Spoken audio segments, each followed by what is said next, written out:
for thousands of young South Africans as the 2025 matric final examinations officially kick off. Psychologists are calling on the public to support the more than 900,000 learners that will sit for the exams nationwide. Chairperson of the Parents Association of KwaZulu-Natal, V. Gani, has encouraged the learners to take the exams seriously, saying they represent a major turning point in their lives. This year, 2025, would mark the culmination of many years of study for our learners, for our children in school. So they spent the last 12, 13 years of their lives in school. This is actually a time where they have to put in a little bit of effort in order to secure a good result, which will stand them in good stead for the rest of their lives. So I think that goal and that vision is very important because that has to be there. Air pollution in the Indian capital Delhi has become even more severe after the Hindu festival Diwali. This is despite a court order instructing people to use fireworks that cause less smoke when celebrating. The BBC's Anbarasan Itarajan reports. Residents of Delhi and its suburbs let off firecrackers late into Monday night. The result, the mega city woke up to a toxic haze with air quality ranging from poor to severe. It makes Delhi currently the most polluted major city in the world. Environmental groups have questioned how much different the newer firecrackers are. The Delhi region, where about 30 million people live, struggles with thick smog every winter as cold air traps emissions from industries, vehicles and illegal farm fires in neighbouring states.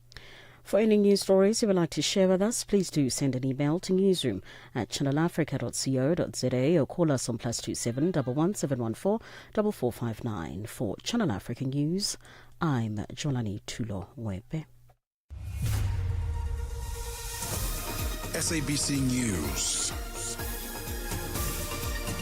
The African Perspective.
It's gone 7 minutes after 1 p.m. Central African Time. Good afternoon and welcome to The Upside, your gateway to the good life on Channel Africa, The African Perspective with Tebogo Lekhuleni and Mmatsheko Mosito, coming to you live from the Auckland Park Studios in Johannesburg, South Africa. Happy Tuesday to you and yours. Thank you so much for tuning in this afternoon. And a big thank you to Lulu Kabu and Team Africa Update tomorrow at 12 p.m. to 1 p.m. Central African Time. It's time now, though, for The Upside, and you can catch us live on our social media platforms at Channel Africa on Facebook and YouTube, and at Channel Africa 1 on TikTok. If you have DSTV, it's Channel 802, OpenView Channel 628. As always, you can download that SABC Plus app so you can take us with you wherever you go on your Android or your iOS device. And check out our brand new or revamped website. That's www.channelafrica.co.za. Happy Tuesday to you, Mmatsheko Mosito. How are you doing? I'm good. How's your Tuesday? Fantastic so far. Awesome stuff. Listen, all the best to the matriculants. I understand that they're writing exams and it started today, their final exams. It's today. Why am I thinking it's next week? No, well, I don't know. I think it is today.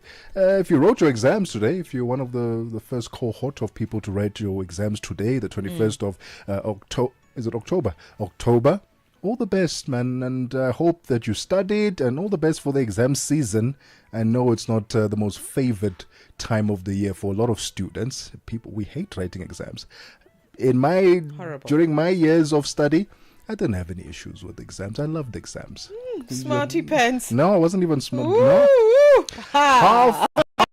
of the work was done in class. If you just attended the classroom, oh, that's half of the work done, right? And you took down notes, then all you do when you're studying is just rehashing some of the things that you were told in the classroom, and then just writing the exam in confidence. I didn't get straight A's, no. I didn't get about 90%, but I passed. Yes, smarty pants. But I passed. You were smart enough to know that if I go to class, Just 50% that's of the work is done. 50% done. Absolutely. No, but that is actually a very good strategy. Okay, so if you are, if you've got a child who is doing, their final year of high school, Yeah. then that's a great tip actually from Mr. Smarty Pants sitting across from me. Yeah, just go to class, absolutely.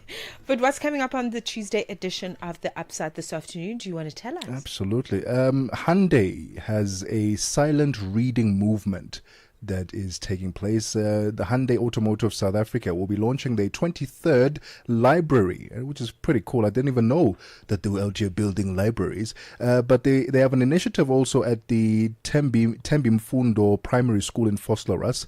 The program is called the Silent Reading Initiative, encouraging learners to read every single day, right? And encouraging them to read and just read and focusing on reading and no extra distractions to ensure that they focus, improve their focusing skills and also the imagination.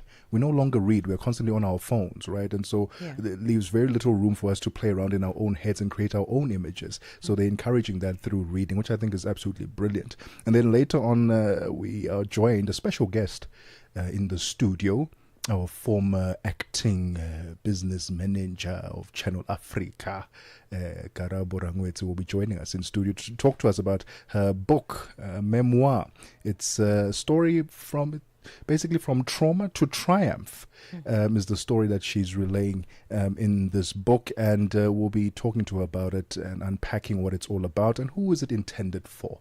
And then later on, we get into conversation with Woolworths as they unveil Kenya's new beauty destination at the Sarit Center. That's all coming up on the Upside this afternoon. It's 11 minutes after 1 p.m. Central African Time. Thank you so much for tuning in and welcome to the show.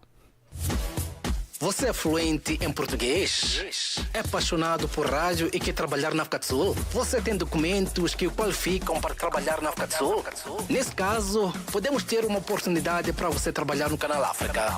Envie seu currículo e demonstração para Canal África at newsroom@channelafrica.co.za. Lembre-se, se você não receber alguma resposta nossa em 14 dias, isso significa que você não foi selecionado. Canal África, a perspectiva africana. The Upside, 1 to 4 p.m. Central African Time. With Tebogo Lekhuleni and Mmatsheko Mosito. Only on Channel Africa, the African perspective.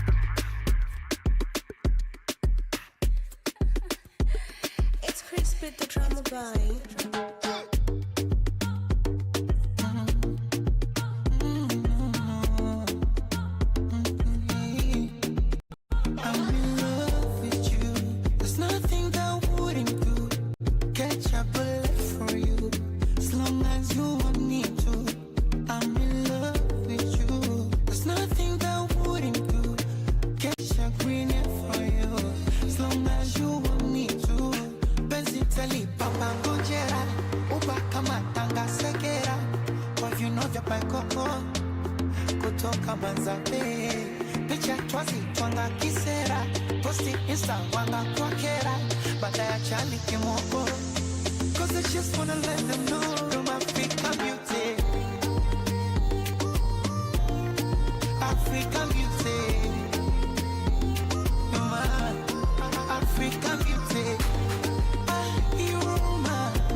kutoka mazabe picha twaze twanga kisera posti insta twanga kwa kera watacha vikemoko cause I just wanna let you know African beauty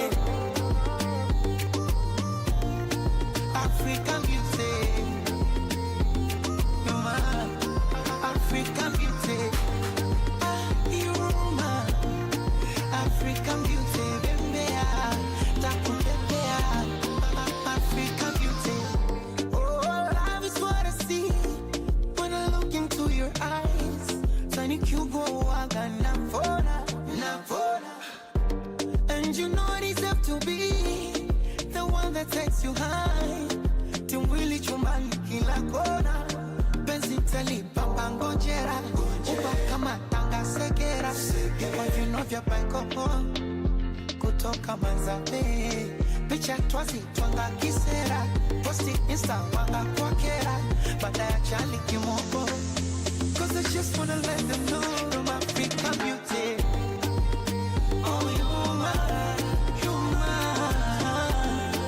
yes you're mine African beauty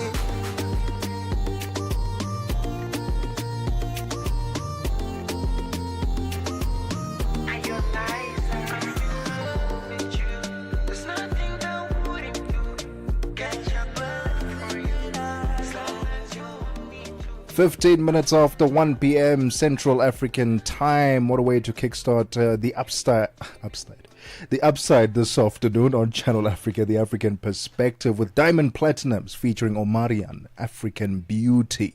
Let's kickstart our conversations this afternoon with the Silent Reading Initiative. Not from a library or a bookstore, no, but from Hyundai Automotive South Africa. From engines to education, Hyundai Automotive South Africa is proving that the road to a better future starts with one powerful habit: reading. Through its inspiring silent reading initiative, Hyundai is encouraging learners at Tembimfundo Primary School in Vosloorus to spend quiet time each day immersed in books, nurturing focus, imagination, and the joy of learning. But this is just one chapter in a much bigger story. Since 2013, Hyundai has opened 22 libraries in schools across the country. And on the 5th of November 2025, they will celebrate the opening of their 23rd, reaffirming their belief in the transformative power of literacy. Joining us now to unpack the journey so far and the deeper impact of Hyundai's commitment to education is Tsiamo Tladi, Marketing Director at Hyundai Automotive South Africa. Tsiamo, thank you so much for your time. Welcome to the Upside. Talk to us about this silent reading initiative. It sounds so simple, yet such a powerful initiative. What inspired it? First, Tebogo, thank you so much for you and Mmatsheko affording me the chance to chat a bit about what we're doing as Hyundai South Africa. And I think for us, why literacy, why silent reading is understanding the power of making early impact in what we consider our talent pipeline, where we have a rich history of recruiting yes learners through the various initiatives through government. We found that as we've invested year in, year out in libraries, giving access to reading, the quality of yes learners that are forming part of our intake and internships has just been tremendous. And I think there's so much power there's so much power in unlocking the potential of just reading can do in helping to improve the quality of talent that enters the working field. And I think that has been one of the biggest motivators on our part, that why we wanted to get involved with not only just reading, but starting a trend with the silent reading initiative with Tembimfundo. Really beautiful initiative, Tsiamo. I think you'll agree that, we're all sitting in these positions because somebody taught us to read.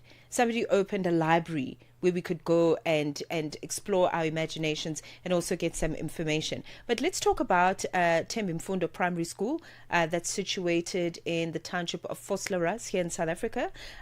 Talk to us about that selection as a site for this particular initiative. Is there a particular reason, and also is there any impact that you can share with us at this time?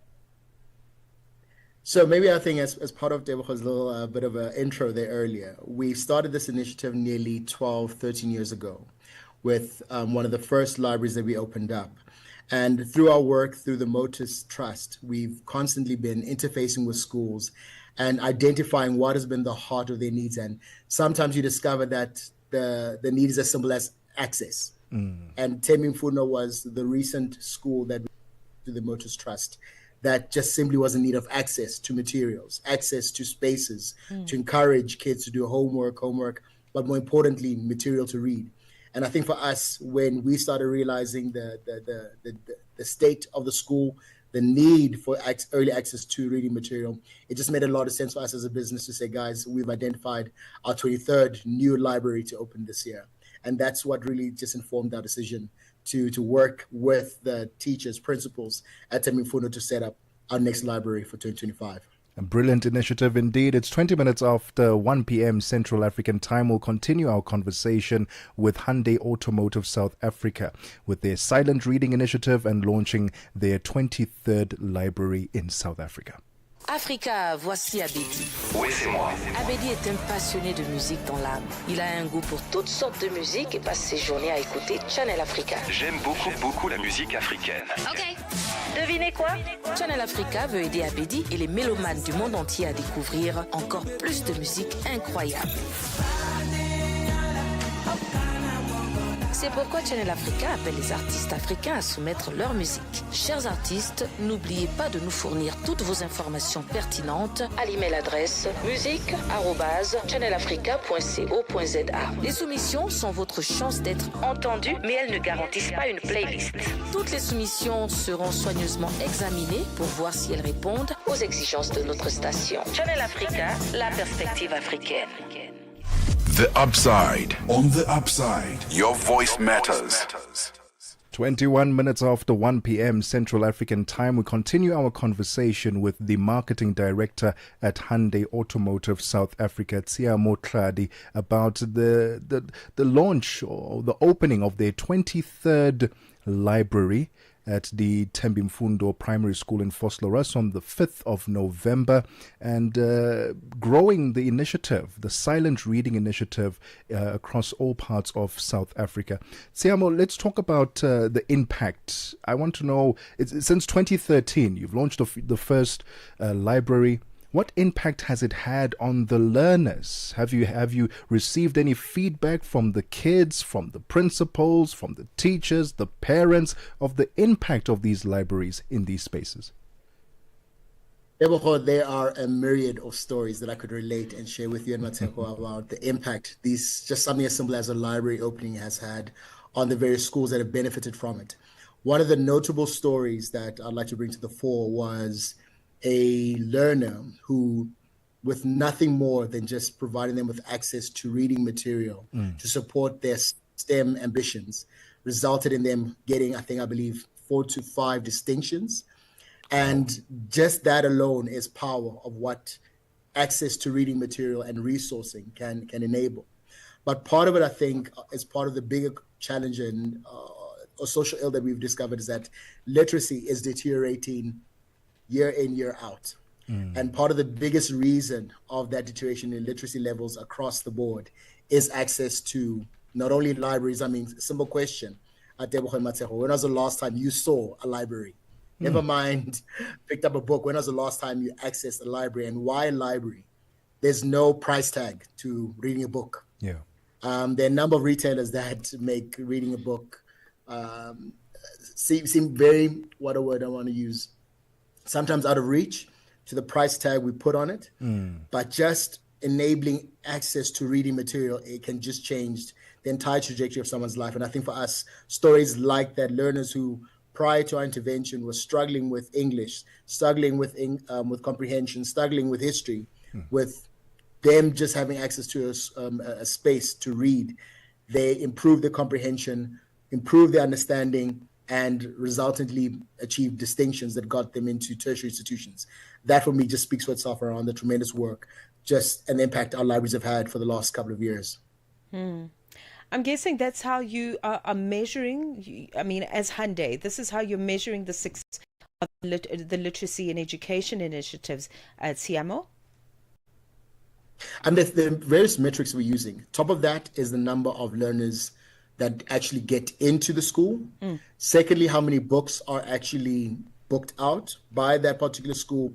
And more importantly, is there a notable or significant difference in their school performance? And I think for us, that has always been the lens that we have constantly tracked and checked with the school and the principal, and work closely with the educators and the librarians to help us keep track that numbers are growing, the number of books being checked out and booked out are growing, because that for us implies adoption. And once you get adoption right, it then implies that you're introducing a culture. And once that culture is fully entrenched, you now start seeing the results in the performance of those learners that are embracing an access to the library, are embracing the facilities the library enables them to enjoy. And I think more important for us, it's realizing that we're playing part of a bigger ecosystem. We also have what we call homework corners within some of our libraries that just sometimes afford one or two learners a space to do their homework.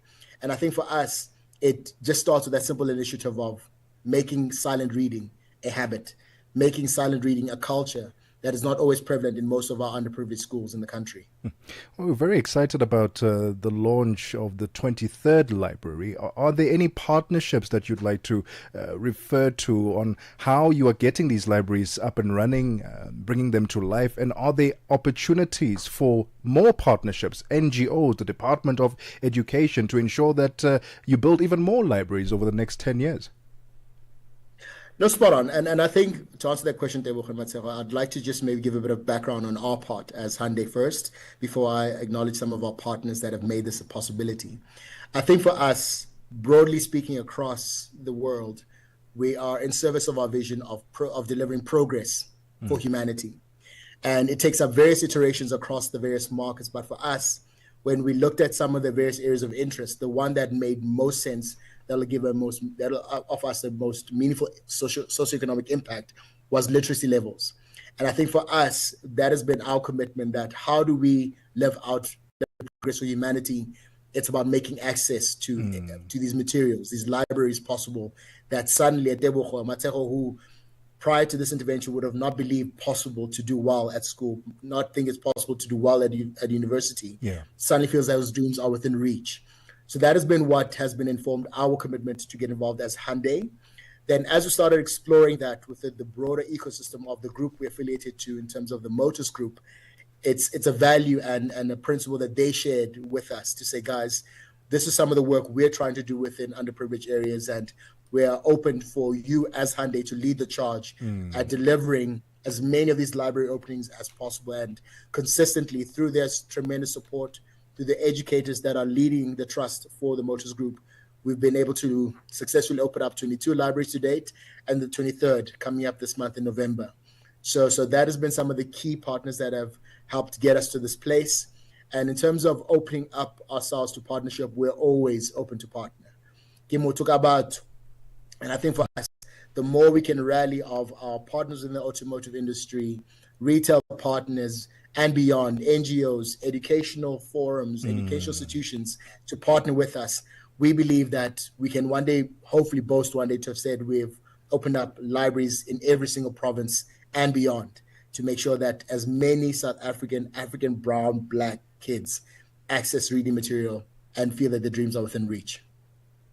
Wow, Tiame, I mean, this is a legacy project, because when you just look at, South Africa alone, and the myriad of education challenges that we've got here, the inequality in the quality of our education, the poor literacy and numeracy levels that you were talking about as well, overcrowded classrooms. So there indeed is room for partnership. So just in finality, Tsiama, talk to us about just what role you believe the private sector, companies like yourselves as Hande, what role can you play in addressing educational challenges in South Africa, in the now and the future? I mean, we're looking at SDGs, we're looking at all kinds of wonderful new earth agendas. So what role do you see the private sector playing in the future of education? Mmatsheko, I'd like to answer your question by being a little bit naughty and saying, when was the last time you visited a private school? A lot of those private schools are the result of private institutions, private individuals committing resources into the schools that they come from. I believe that for us as corporate South Africa, we play an irreplaceable role of changing the trajectory of ensuring that within as many meaningful, much underserviced, underdeveloped areas within South Africa, the opportunity of accessing private school quality just by something as simple as a percentage contribution of our CSR budgets. And I think that is the kind of meaningful impact we can have, is ensuring that within every lost community, we can meaningfully contribute materially to ensure that there is a quality, privately funded institution within as reach of as many underserved communities as possible. That's the direct impact we can have. But we cannot do it alone. We do need public sector. We do need other institutions that are more intimately attuned to the nuances of these are some of the pressures that teachers are dealing with. These are the conditions in which the children are studying under. And that's where public sector plays a critical role at closing that gap for us. It doesn't help throwing R1 million at the problem when that R1 million does not make a meaningful impact where it matters most. That's right. And I think that's where we need to see a lot more private and public collaborations in these kind of endeavors, where we as private sector can mobilize the resources. I believe we still need public sector to ensure that those resources have the socioeconomic impact that they do need to have in the schools and the areas that they need to be in service to. So, yeah. Tsiamo, thank you so much for your time this afternoon, and all the best with the upcoming opening of the 23rd library at the Thembi Mfundo Primary School in Vosloorus, and a brilliant initiative that you're running at Hyundai. The voice of Tsiamo Tladi, Marketing Director at Hyundai Automotive South Africa, through their silent reading initiative. They are now launching their 23rd library in Vosloorus, which is absolutely brilliant. 30 minutes after 1 p.m. Central African Time. Let's get the latest sports with Figi Lilingwat. Sports on Channel Africa. The African Perspective. We kick off with football news. The South African Football Association has financial troubles. Amajimbos have qualified for the World Cup in Qatar and make their first appearance in 2 weeks' time, but there's very little in the form of warm-up matches or training camps, and disaster is looming. Former SuperSport United and Bidvest Wits midfielder Mark Hoskins says the lack of preparations for the World Cup that starts in 2 weeks' time is unacceptable. This is not just some fly-by-night Mickey Mouse tournament we're going to. It's the World Cup, and we're not treating it like it is the World Cup. I mean, these boys, it's literally, a chance in a lifetime for them. You're only 17 once. And so for them, they'll never get this opportunity again. And so they want to go out there and really show themselves in the best way possible. But unfortunately, to say preparation, we have to say what preparation?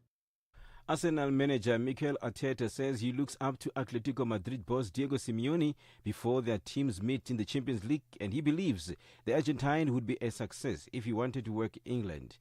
Simeone has been in charge of the La Liga side since December 2011, meaning he's approaching 14 years in charge of the Spanish club. That is a longer reign than any current Premier League boss. Arteta is the second longest serving manager working in the English top flight, having joined Arsenal in December 2019. That puts him behind only Manchester City's Pep Guardiola, who moved to Etihad Stadium in summer 2016. The Gunners boss was asked if Simeone's time in charge was an inspiration to him. And now netball news. SABC Sport has learned that the legal representative of the suspended Netball South Africa president, Cecilia Molokwane, has handed over a letter to the federation's executive arguing her eligibility to contest in the upcoming elections. Molokwane was suspended by World Netball back on the 15th of April and has been ordered to step down from all netball activities pending an investigation into claims of misconduct and mismanagement of Netball South African funds. In an exclusive interview with the public broadcaster, Molokwane confirmed that the letter has been submitted to NSA executives to highlight the fact that she is a member in good standing. That's according to NSA constitution, and therefore remains eligible to contest in the upcoming elections despite her suspension by World Mother Body. Cricket news. Sri Lanka successfully defended a measly 202 to win the ICC Women's World Cup encounter against Bangladesh by 7 runs in Mumbai on Monday night. In a thrilling finish, an overly cautious Bangladesh would lose 4 wickets in the final over to fail at the death. Chasing 202, they were in trouble early. Opener Runia Haide fell in the first over. Fargana Hoki was the victim of a disastrous run out, and when Sobana Mostri holed out a deep wicket midweek, Bangladesh were winning at 44 for 3. But they bounced back with Shamin Akhtar and Niga Sultana combining for 82 runs. Following Akhtar's departure, Shona Akhtar took them to the brink, just 27 runs needed from 25 ball with 6 wickets in hand. And finally, with swimming news, South Africa's Rebecca Meda returned to the podium at the second stop of the World Aquatic Swimming World Cup Series in Westmont, Illinois over the weekend. A 23-year-old added to her haul of 2 bronze medals from the first stop a week earlier with another bronze in the 200-meter breaststroke on Saturday. Meda stopped the clock on 2 minutes, 18.88 seconds to secure third spot behind Olympic champion Kate Douglas, who took the gold, and her fellow American Alex Walsh, who just snuck in the silver ahead of Meda. For any sports stories you'd like to share with us, please send an email to newsroom@channelafrica.co.za or call us +27 11 714 4459. This is Channel Africa Sport with me, Fili Lungwati. Sports on Channel Africa. The African perspective. Siyabangena manje. Vito iJabulani Nkolele iMagoda. Jabulani is a young man from Giyani in Limpopo in South Africa. Very easy guy, taking things easy. To know me is to know that I love what I do, which I'm crazy about it. So when you hear me on radio, expect the best. Expect great music. Expect great content. Expect 180 minutes of nothing but fun. You'll find me on the morning reset, 3 to 6 a.m., Monday to Friday. Siyabangena baba. Ay. Mbuleke.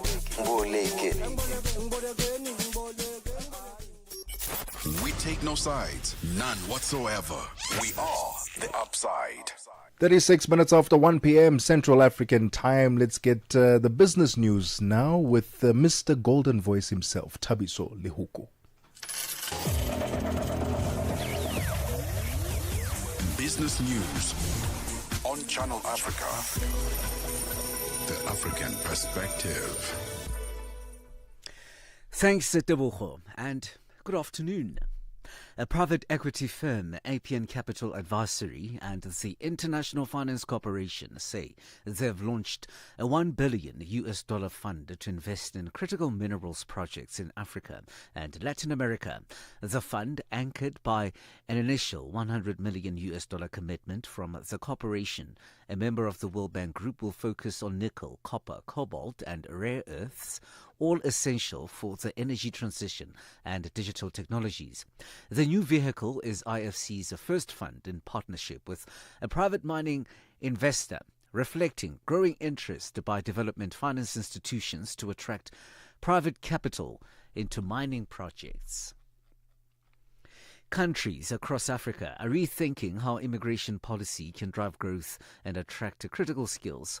In South Africa, that conversation takes center stage this week as the Forum for Immigration Practitioners of South Africa, or FIPSA, hosts its 2025 Immigration Indaba in Durban in the KwaZulu-Natal province. The gathering brings together officials, business leaders and migration experts to discuss smarter visa systems, digital reforms and how to make Africa more competitive in the global talent market. A chairman of FIPSA, Gershon Musiani, explains what's on the agenda. And on the agenda, we're bringing all the relevant stakeholders. That is the Department of Home Affairs, the Department of Trade and Industry and Competition, the Department of Employment and Labor, the South African Qualification Authority. We will be having keynote speakers that will be addressing pertinent issues that relate to immigration. The Socio-Economic Right Institute of South Africa, SERI, is taking the city of Johannesburg to the High Court over the removal of informal traders in parts of the city. In recent weeks, the municipality has implemented its cleanup and bylaw enforcement program as part of reclaiming back the city. The initiative has also seen city officials embarking on a new registration system aimed at regulating the more than 20,000 informal traders across the city. This involves the removal of unregistered traders operating without authorization and outside designated areas. However, Series Edward Mulopi says the traders believe that their rights are being infringed upon. This has, of course, gone on for a couple of weeks now. And so they then approached us with a request for us to represent them in taking the matter to court because they believe that their rights have been infringed on and their ability to earn an income has been dwarfed. And so they have asked us to represent them in the matter. The matter is now in the High Court. General Motors has lifted its financial outlook for the year and slightly lowered its expected hit from tariffs as the automaker settles into a more stable trade landscape while confronting a dynamic electric vehicle market and new supply chain snarls. The company now expects its annual adjusted core profit to be between 12.0 billion to 13.0 billion US dollars, compared with its prior estimate of 10.0 billion to $10.5 billion. The Detroit automaker says the tariffs would hit its bottom line less than anticipated, lowering its updated impact to a range of $3.5 billion to $4.5 billion from a previous $4 billion to $5 billion. The European Union is weighing a ban on the usage of ethanol as an active ingredient in biocidal products, including hand sanitizers, over increasing risk of cancer. An internal recommendation on the 10th of October by one of the working groups within the European Chemicals Agency flagged ethanol as a toxic substance. The agency's biocidal products committee is set to meet between the 25th of November and the 28th. $1 in Nigeria is trading at 1,468 naira. In Botswana, it's at 13.25. Kenya, 128 shillings 39. And Zambia, 22 kwacha 63. The BRICS countries in Brazil, the dollar there will cost you 5 ruble 39. Russia, 8 rubles 83. India, 87 rupees 89. China, 71.12. And in South Africa, the dollar will cost you 17 rand 28 cents. 74 pence to the British pound and 85 to the euro. Gold is trading at $4,262 and platinum at $1,573 per ounce. Brent crude oil is at $61.14 a barrel.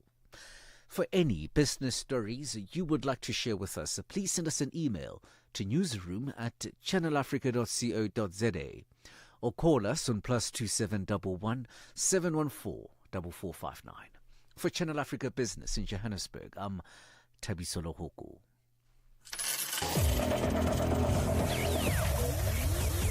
Business news on Channel Africa. The African perspective.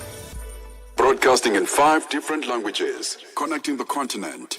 This is Channel Africa, the African perspective. No matter where you are, Channel Africa is always with you.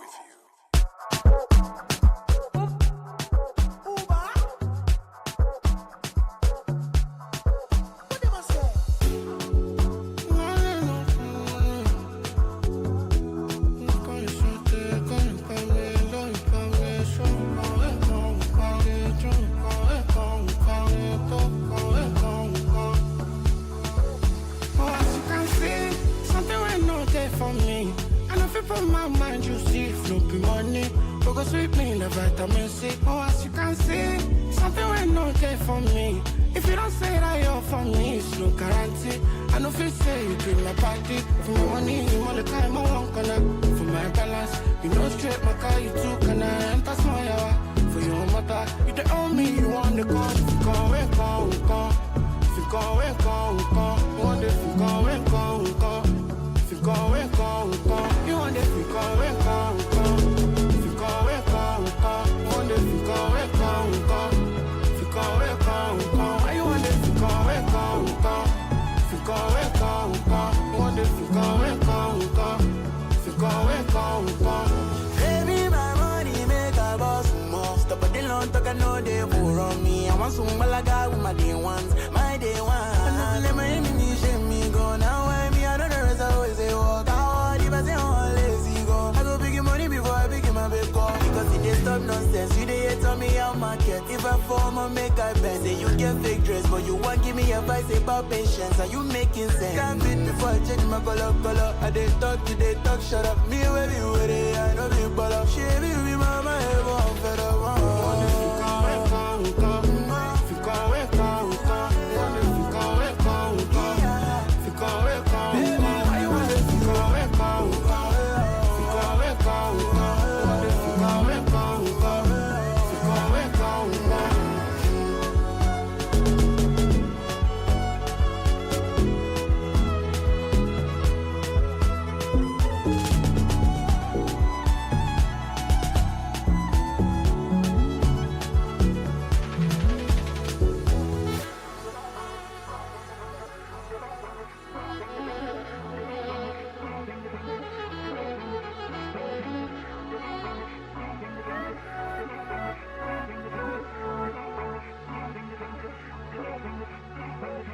Get Channel Africa on DSTV Audio Bouquet.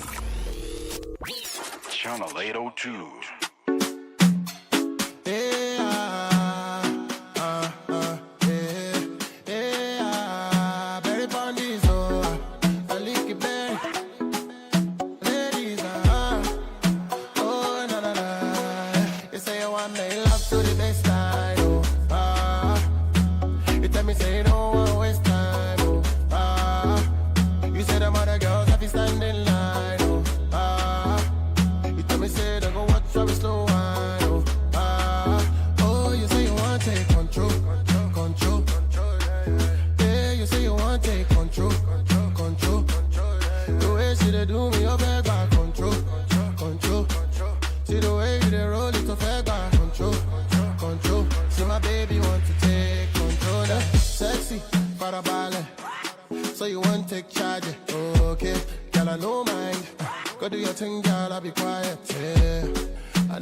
12 minutes before 3 p.m. Central African Time. Control by Malik Berry. And before that, we had Fikan Wikan by BNXN and Rema. Beautiful music on the upside this afternoon. I tell you what, I saw, I don't know how common it is, right? I saw a Range Rover hearse. A Range Rover hearse. I don't think I've ever seen a Range Rover hearse. Today I was driving. Yeah, I haven't seen one either, but I've seen things that shouldn't be flying, so I'm not surprised. I was driving to work, yes. and I'm like caught something on my left eye. I was like, okay, what's happening there at that slow lane there? Range Rovers, 2 Range Rovers driving behind the main car, the main hearse. I was like, okay, 2 Range Rovers. They've got their hazards on. Okay, this looks interesting. I drive a bit further. I realize, no, man, this is a hearse. And I realized in that moment, I had never seen a Range Rover hearse in my life. It's pretty cool. Oh, is it cool? That doesn't sound right. Is it pretty cool to see a fancy car hearse? Well, I mean, the context of the message you're trying to drive is pretty cool. I think it's pretty cool. Yeah, because it's like, okay, that brand, hearses, that's cool. I would never have thought. It's now 10 minutes before 2 p.m. Central African Time. We're going to take a quick breather. When we get back, it's time for what? No, it's not what. It's vent o'clock. Yeah, you see, I'm going to vent about that. My timing's being wrong. It's vent o'clock time. And I'm going to share a little voice note with you that I found very hilarious. It's not part of my vent, but I think I need to share it, and you'll realize why right after this. Es-tu préoccupé par quelque chose? Es-tu passionné par les questions qui comptent? As-tu une voix qui mérite d'être entendue? Eh bien, nous avons la plateforme parfaite pour toi. Téléphone-nous ou fais-nous un WhatsApp au +27 66 408 87 42 et nous te rappellerons. Sois dans la conversation. Salut Channel Africa, ici Beno le diamant rouge et Bina l'export depuis le Cameroun, le pays des lions. Voilà. Sois dans la conversation. Il ne s'agit pas seulement de parler, mais c'est ta chance d'exprimer ton point de vue, de partager tes opinions et de t'engager avec une communauté qui valorise ton avis. Suivez-nous sur les réseaux sociaux, visitez notre site www.channelafrica.co.za et préparez-vous à partager vos points de vue sur Channel Africa, la perspective africaine. The Upside with Tebogo Lekhuleni and Mmatsheko Mosito, bringing Africa's voices to the world. On Channel Africa, the African perspective. 9 minutes before 2 p.m. Central African Time. Now, it's time for Vent O'Clock. And I wanted to play a little voice note of... we know right now in South Africa, the Madlanga Commission is currently underway. Right, and this is looking at allegations made by the provincial commissioner of KwaZulu-Natal, police commissioner there, General Mkwanaz, against allegations of corruption and within the policing structure and not parliament, but politicians being involved and just the whole rot that is happening there in that system. Someone decided to make a song for General Mkwanaz. Sort of a thank you. We appreciate you. You're a man of integrity and a man that we salute. And they decided to create a song about it. Let me know what you think. Here it goes. General Mkwanaz, son of the soil, heart of a lion, hands that toil. You stood for the people, the truth, the right. You brought back General Mkwanaz, we salute you for the battles you fought, for the things you've been through. You faced the system and still you stood true. General, our hero, we thank you. Yeah. You cleaned the house when the roof was on fire. What do you think of that song? 2 thoughts. One, it sounds like an AI generated piece of music. Yes. And secondly, it sounds like why would you praise and worship a human being. It sounds like a whole gospel song, it's doesn't a it? very strange approach to thank you. It's a whole gospel song. It's got that gospel feel Yeah, to and it, doesn't also, it? don't people do that for a higher power they can't see? Well, they did it for I don't know. Mkhonas. I mean, I could be wrong, you know. When we look at particularly the Christian faith, isn't that what the Christians do? They do that, praise and worship for a higher power that not visible to the eye. So why would you do that for a human being? No. Mind you, the That's person, interesting. the person who created this, I don't know if it's a person or a company. Brian Soul Entertainment on TikTok.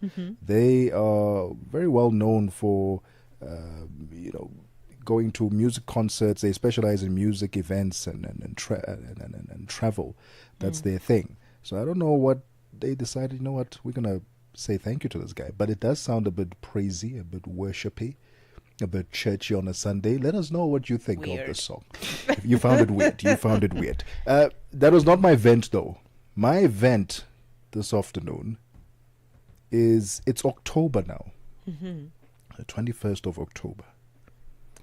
Can we please wait a little bit with the firecrackers and the fireworks? You know, the firecrackers. Well, why should we wait? The malls are putting up Christmas trees already. No, can we please wait? Because now we assume we're under attack when we're hearing these things. They're so out of season. Firecrackers should be heard November, December. Yeah. It's October. It's a bit early. I was caught off guard the other day. I was at my place just chilling, and all I just pa pa pa pa pa pa pa. I'm like, oh my goodness, man, there's a shootout happening. Drive by. What's that? I looked outside. No, some kids just playing with firecrackers, lighting them up. What? No, it's not the time for it. Just like we were complaining earlier about the Christmas lightings and what Christmas decorations being put up too early. Firecrackers, no, October's way too early for them to go off. Wait late November, December. Then you can wait till the 31st of December. How's Even that? better, wait until the 31st, yes. But also, I would love to investigate the legalities around the use of firecrackers in 2025. Because I don't think they're enforced. I think they are, but I don't think they're I know they're bylaws. But anyway, I digress. Don't do firecrackers in October. Not in October. That's the message. You're alarming us. Is what you're doing. What do you want to vent about? And you're hurting the animals. The animals, Yes. Especially the animals. You're hurting the animals. They get scared. And speaking of getting scared, there's something I've picked up. I mean, it's been ongoing, but I think it's become more so evident now that social media spaces are now becoming what I call engagement media. So a lot of, accounts, if I could call it that, accounts, people coming up, and there's all sorts of messages. There's a lot of noise on social media at the moment because everybody's got a big message to share. Everybody's got this to say. Everybody's selling a course and all of that. But even with that, there's a lot of people like prophesying things. You know, this is what's going to happen. You know, the flood is coming, there's raptures and all sorts of things and other things that are that seem like spiritual guidance for humanity, but what it actually is spiritual fear tactics. It is fear mongering, and I think it should stop. You mean like the rapture? The rapture is one big example because that got quite a lot of people talking. Some people sold their properties because can you actually and that's the fear mongering that I'm speaking about. So I want to vent about that because I think it is so wrong to, even if you have a gift, do you not know how to use it responsibly? You don't know. The whoever it is that you believe in that gave you that gift didn't give you the gift of discernment of when and how to use this. Maybe before you write a course, hang on a second. Yeah. Before you write a course for the rest of us, maybe write a course for yourself. Because there's also a growing trend of self or personal curriculums.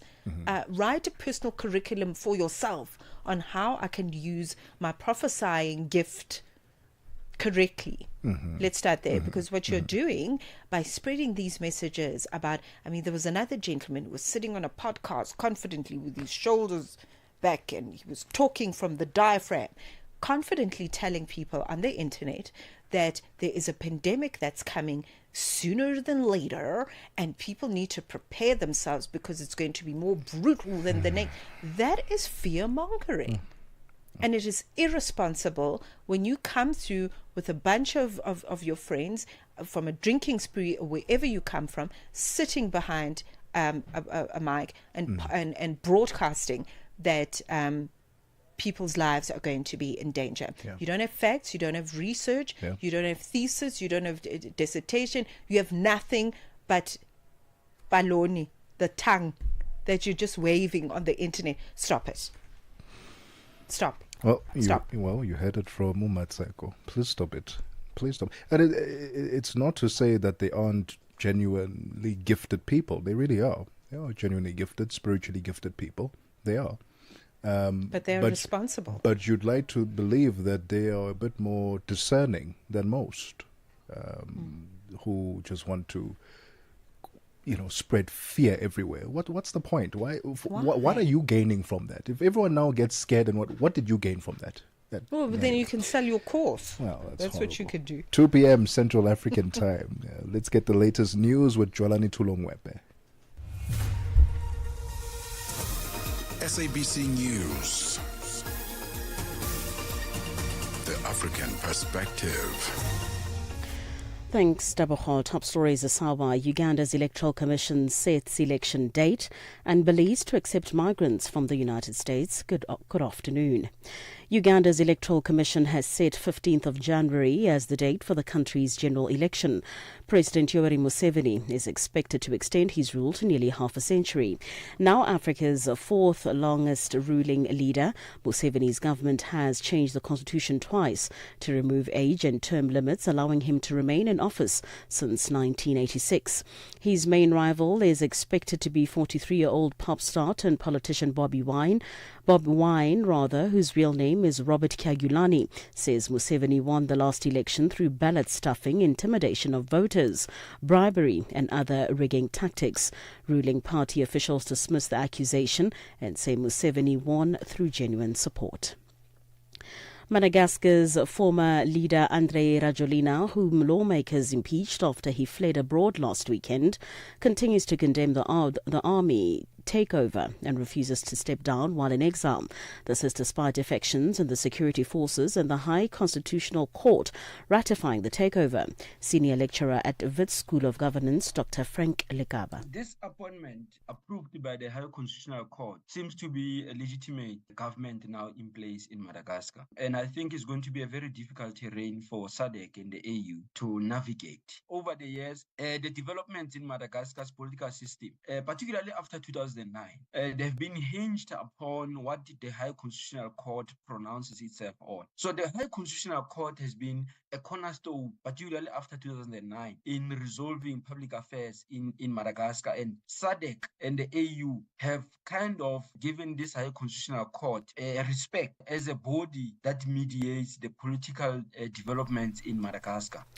In Sudan, there are reports of a drone attack near Khartoum International Airport. The South Sudan's Civil Aviation Authority was due to reopen the facility for domestic flights for the first time in over 2 years tomorrow. The BBC's Shingai Nyoka has the story. Witnesses told the AFP news agency that they heard sounds of drones followed by multiple explosions in an area near the airport early Tuesday morning. Images posted on social media and yet to be verified by the BBC appear to show a series of blasts. There's no information on casualties or damages. Khartoum International Airport had been heavily damaged and closed since fighting erupted between the Sudanese army and the paramilitary Rapid Support Forces 30 months ago. After months of repairs, authorities had planned to reopen the facility to domestic flights on Wednesday.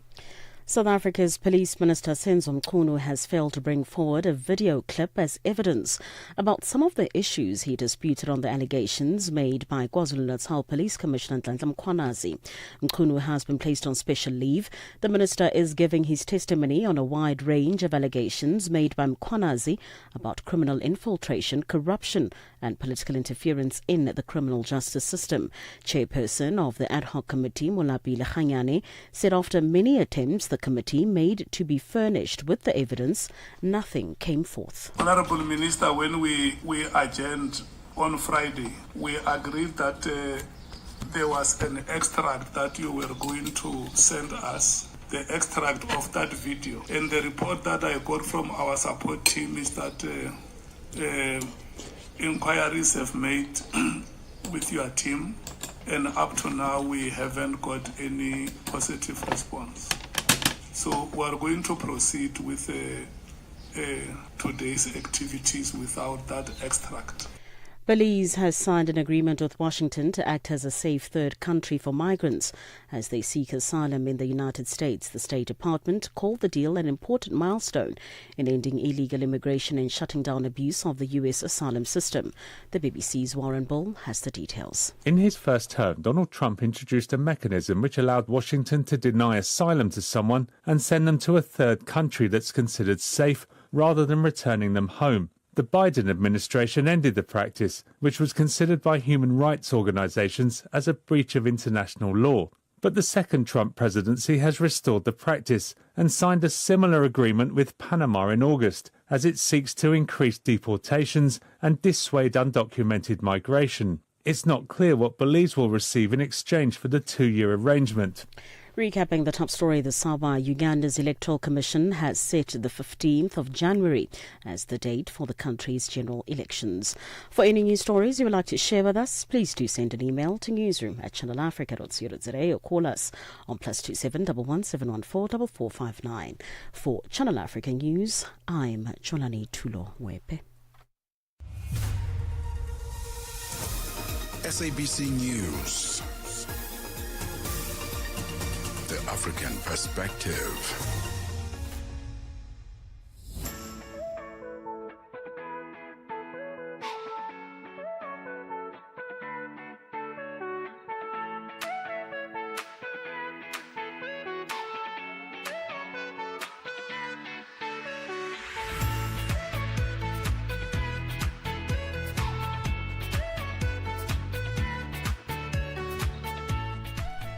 It's gone 6 minutes after 2 p.m. Central African Time. Good afternoon and welcome to the second hour of The Upside, your gateway to the good life on Channel Africa, The African Perspective with Tebogo Lekhuleni and Mmatsheko Mosito. We're still coming to you live from the Auckland Park Studios in Johannesburg, South Africa. Happy Tuesday. Catch us live on our social media platforms at Channel Africa on Facebook and YouTube and at Channel Africa 1 on TikTok. Alternatively, download the SABC Plus app so you can take us with you wherever you go on your Android or your iOS device, and check out our newly revamped website www.channelafrica.co.za. Very excited about what's coming up in this hour. Mmatsheko Mosito. No, I'm not coming up in this hour. Not you. Wow. Wow. I'm not coming up in this hour. Our guest in this hour, Mmatsheko Mosito. Let me tell you something. I'm very excited about this story. This is a story I have heard, or at least had the privilege of hearing before. So I'm very excited that we have a seasoned media professional in studio with us. She's been doing this work in media for over 30 years. She's been behind the mic. She has been acting station manager for Channel Africa. She has served as program manager. She's had many leadership roles, but her journey came from very humble beginnings, coming from Mokwase in Rustenburg, coming to Johannesburg with virtually nothing but a dream, and then making her dreams come true in the space of media and leading this very big ship, you know, for many, many years. And she has now written a book telling a very personal story of survival. I'm talking about none other than Karabo Rangwetse. She is not only a seasoned media professional, she's now adding author to her credentials. So we're very excited to be speaking to our former head honcho, our former chief whip here on Channel Africa. And she's going to talk to us about a very personal story of how she survived, years of abuse, and how she's been held by, God's grace, but also the people around, and how she got through it. Yeah. And it's such an important story for women because we hold a lot of trauma in our bodies and just move through it and push through it and lipstick through it.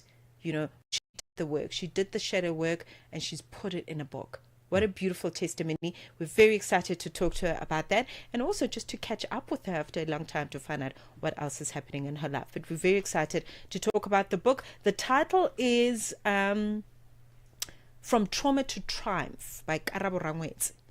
Okay. Visible scars, invisible scars, I beg your pardon, visible strength. That's actually the title of the book. Invisible Scars, Visible Strength by Karabo Rangwetse. That intro, that was brilliant. It's wonderful.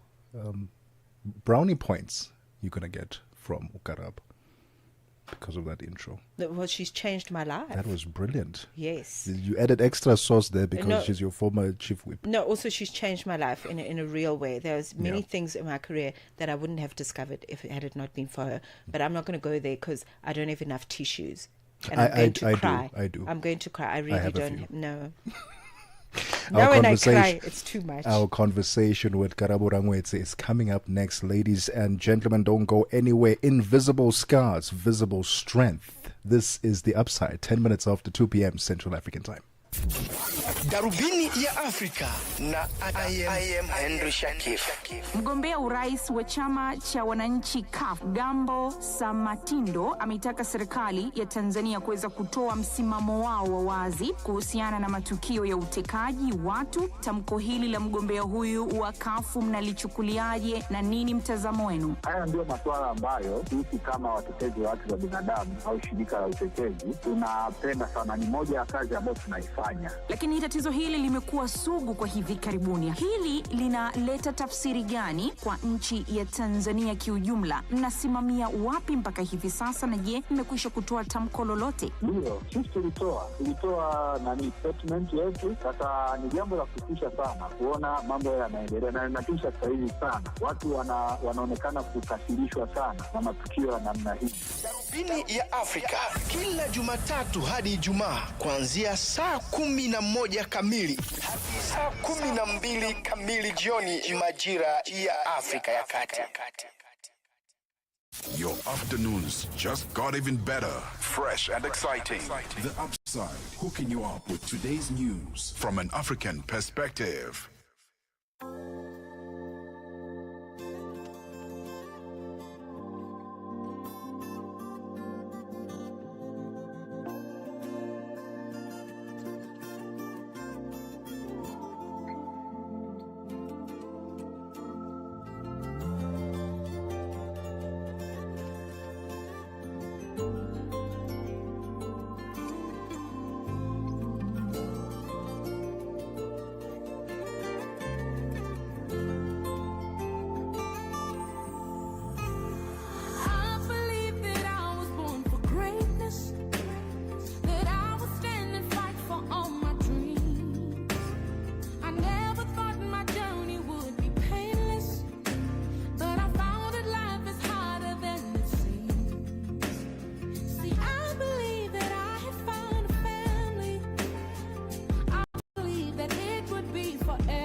16 minutes after 2 p.m. Central African Time.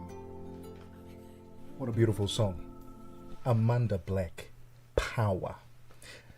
The right song for this moment right now, because we've got a powerhouse in the studio. We do. And I told myself walking down this corridor today, I'm going to keep it professional because I don't have enough tissues, to cry. But it is such an honor this afternoon as we are going to be talking about a deeply moving story of survival, of faith, of triumph. You know, a woman that, we mentioned her professional credentials, over 30 years of contributing in the media space, from print to television work to radio, which is such a big passion of hers. And also she was steering the ship here at Channel Africa as our program manager and also as station manager at some point in her journey. She's brought people in, given people an opportunity, let people fall and then pick them up again. She's just led. And one of the things for me is, I've got to say this, the way she led was not competing with the boys. She came in, she was like, I'm a woman. I'm going to lead like a woman because that's where my power is. It's in me being a woman. I'm not trying to be one of the boys. I'm not. And she taught me so much about leading in that manner and not competing with the boys. But today, she's been generous enough actually to put out in the world a very personal story, all right? A memoir about her personal journey of survival, her personal story of overcoming.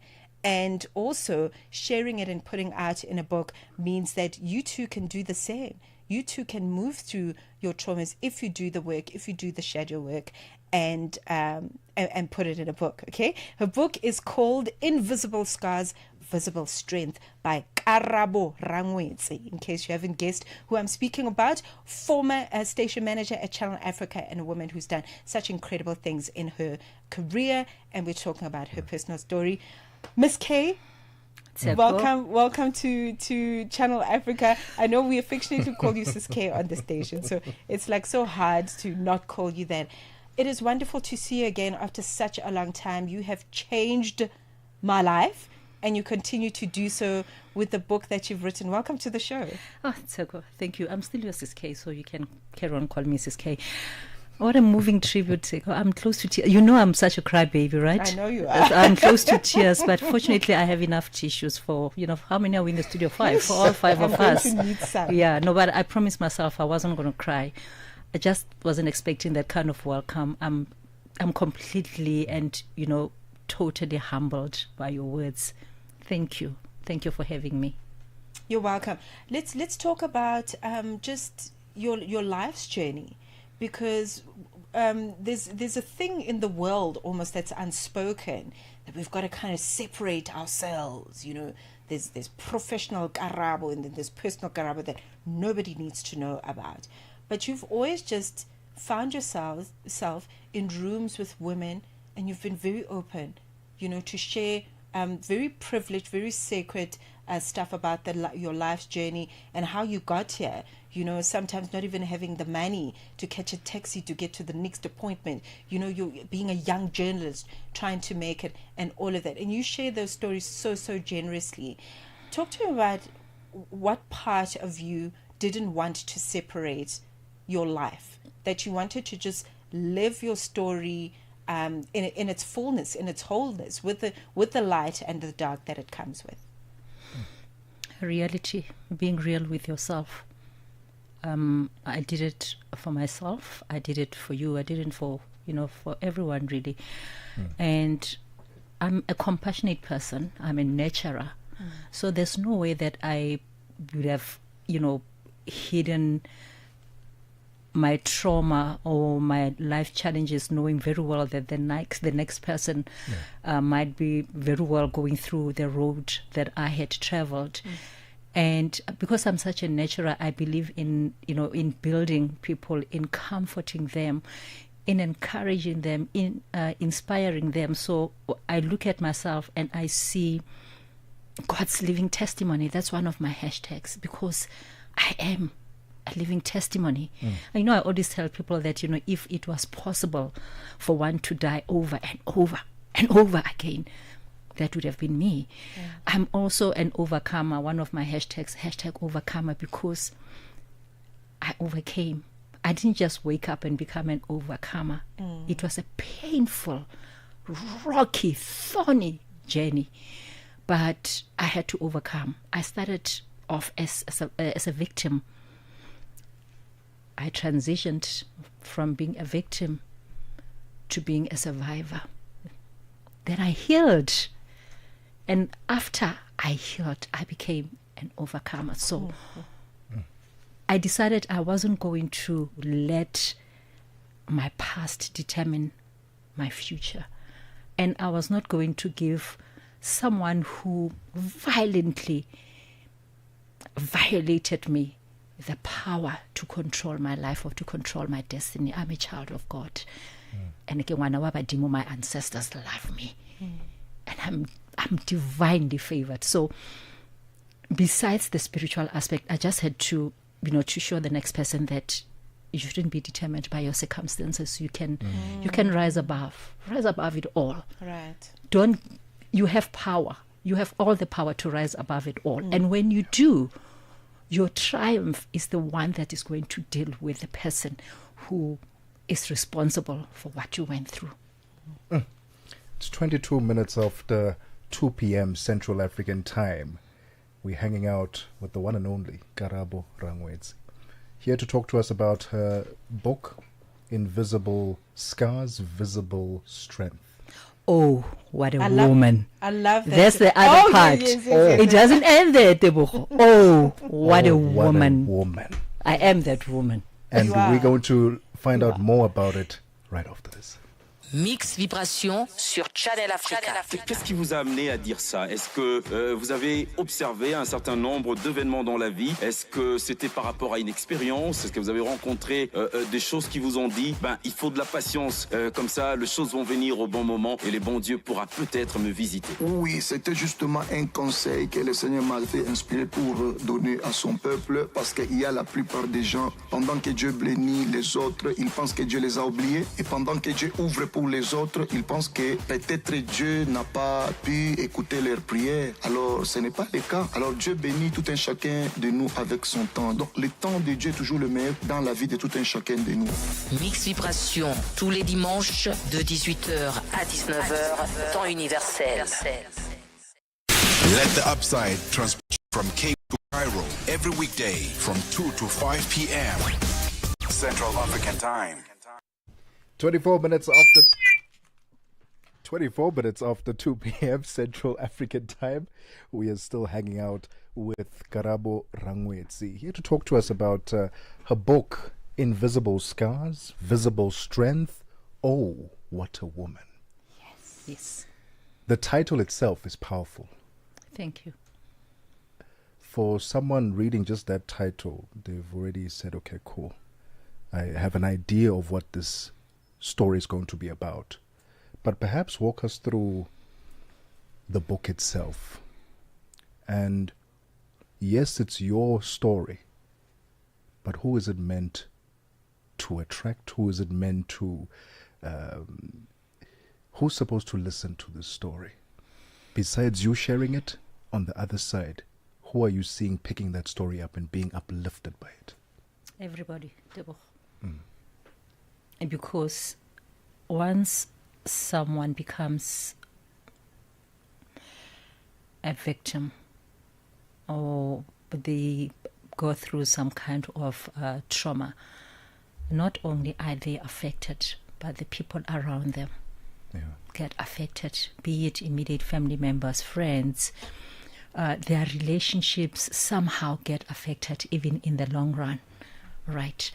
But it's not only meant for these people that I've mentioned, also for the perpetrator. Because as a perpetrator, you need to understand the depth of the pain that you have caused your victim. You need to know the role that you played. You need to understand. You need to understand how you broke that person's life. So I would still expect someone who, let's just call them the perpetrator. I would still expect the perpetrator to read that book, and hopefully by God's grace, that book would touch them enough to be remorseful, repent, and go to the person that they had violated and ask for forgiveness. But what I know is that even if they don't do that, their conscience will deal with them after having read the book. Actually, in one of my interviews just yesterday with your sister station, Channel Africa's sister station, the City FM, immediately after that interview, there's a gentleman who sent me a WhatsApp message and said, I am crying. I feel so ashamed because I did everything that you spoke about yourself. I did that to someone else. You have touched me. I didn't know how much pain I caused that lady. And I said to him, the first step to repentance is admission that you were wrong. So I applaud you for doing that. The next step is for you to go and seek for forgiveness from that person. So this book is meant for everyone. And it's also meant for those, for our children, regardless of gender. They need to be mentally prepared for the world out there. And they must be able to see the red flags. And it's not only about sexual violence, any kind of abuse. There's abuse at the workplace, Yeah. Absolutely. Okay, so let's talk about just some of the themes that are in the book, because you speak about perpetrators. So for people that don't know your story, can you briefly walk us through, what happened? What happened to you as a young girl?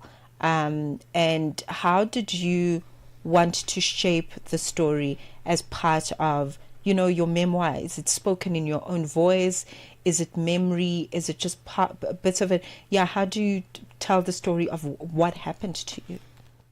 I'll take it from the top right up to the end.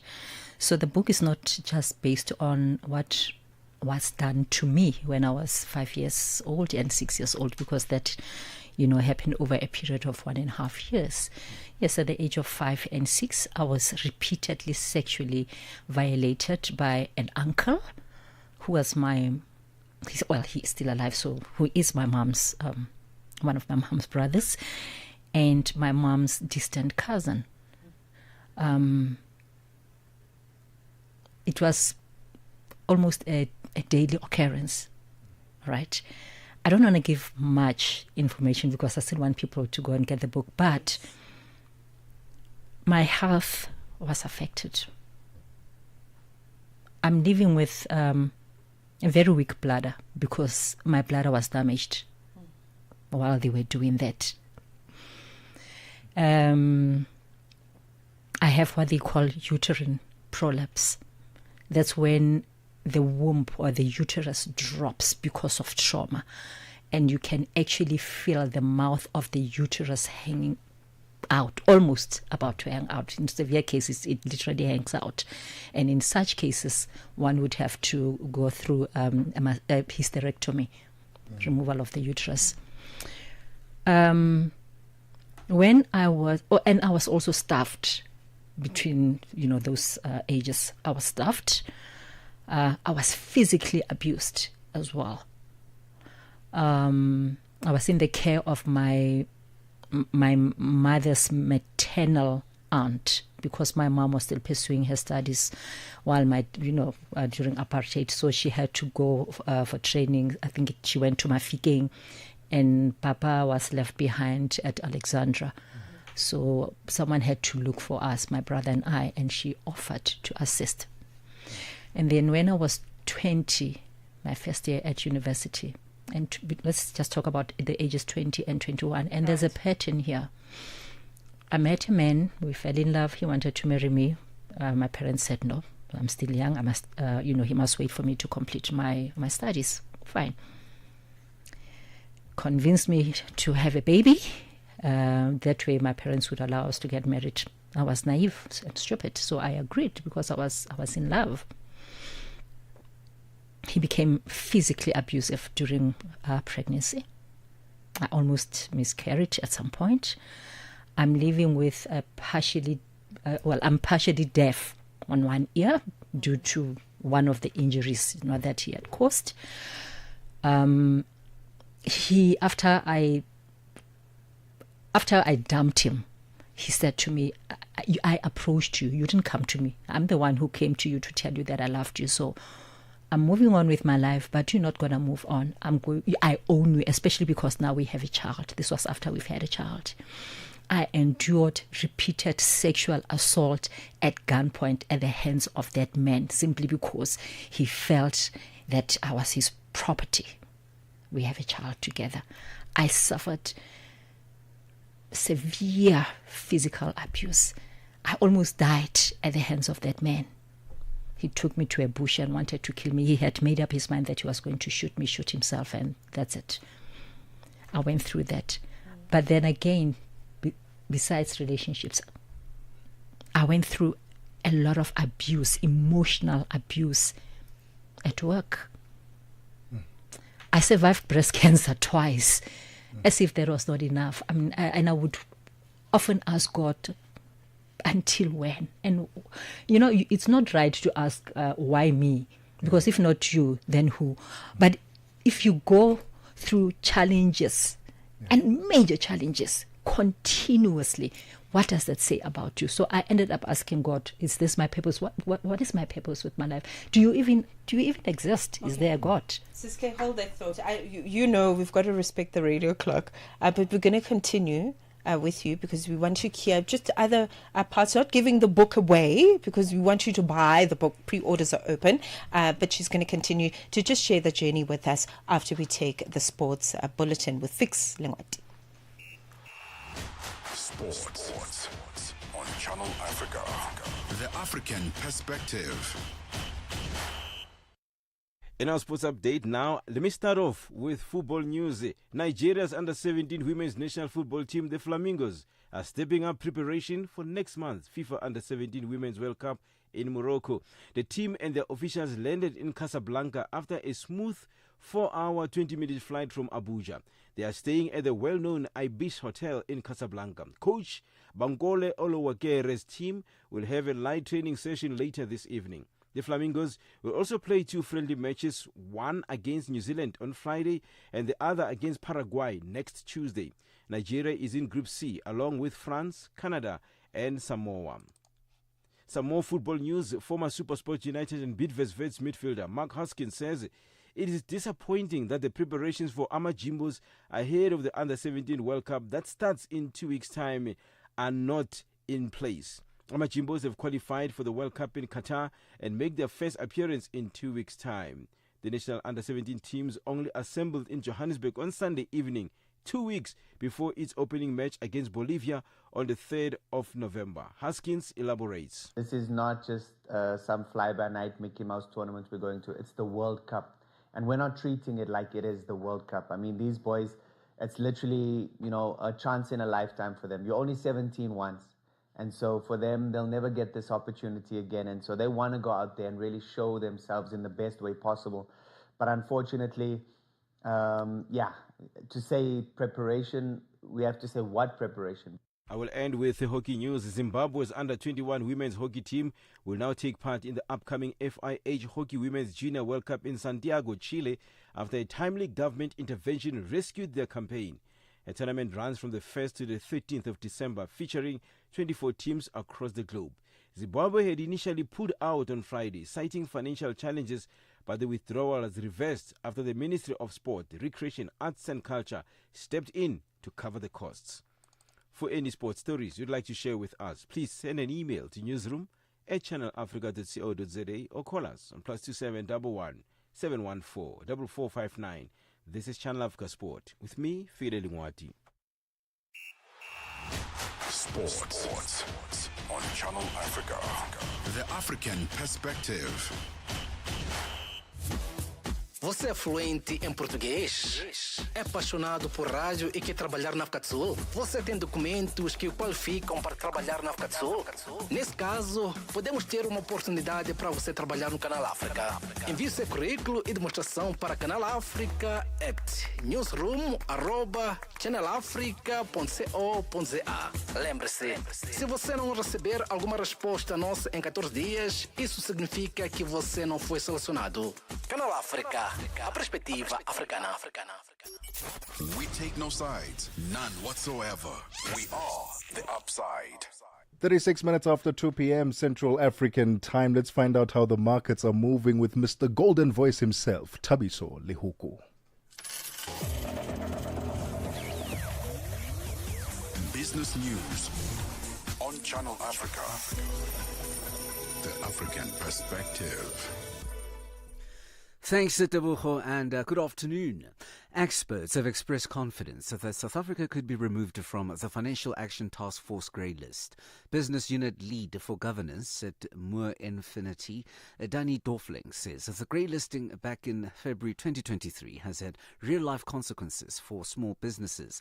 In June, the task force found that on paper, South Africa had substantially completed all 22 action items during its in-country assessment. Dorfling says that the country's potential delisting on Friday hinges on a proof of effectiveness.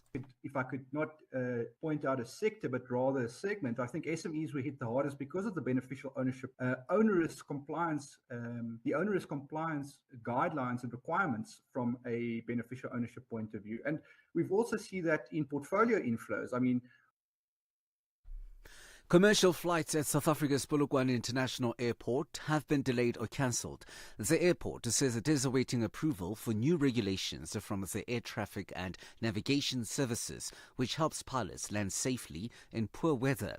Gateway Airports Authority CEO Mokhadi Matli says that the ATNS has not yet concluded submitting its new flight landing guidelines for airports to the Civil Aviation Authority. Airports and airlines use landing instruments to make sure that they're safe and secure landing in the airports. When you have those instruments, you need procedures which are written by ATNS and maintained by ATNS. Meanwhile, the move has left these passengers frustrated. I was here at 5:30 and there was no talks about when the flight will be scheduled for. They kept me here for quite some time. Eventually they said the flight is cancelled, and that meant I then had to find a hotel, had to rearrange a car, so it's had quite a bit of financial implications on me being here an extra day. It's quite frustrating to be here early in the morning because I was notified the flight will board at around 7:05. So if I have to travel from where I'm staying to the airport, it means I had to leave my place at around 5 a.m. General Motors has lifted its financial outlook for the year and slightly lowered its expected hit from tariffs as the automaker settles into a more stable trade landscape while confronting a dynamic electric vehicle market and new supply chain snarls.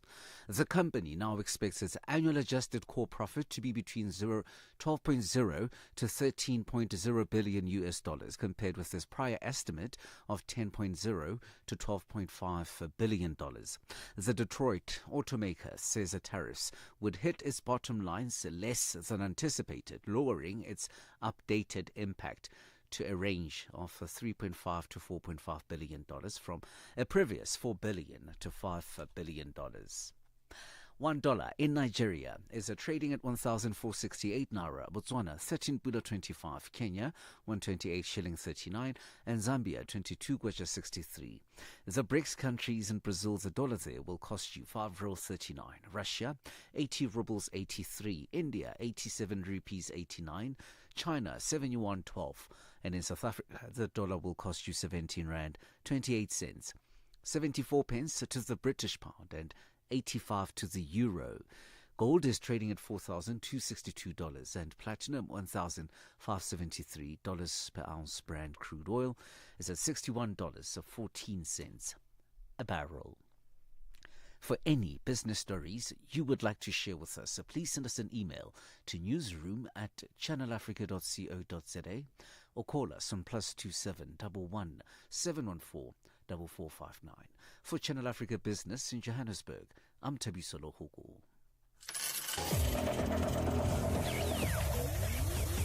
Business news on Channel Africa. The African perspective. They talk about what Africans say about Africa.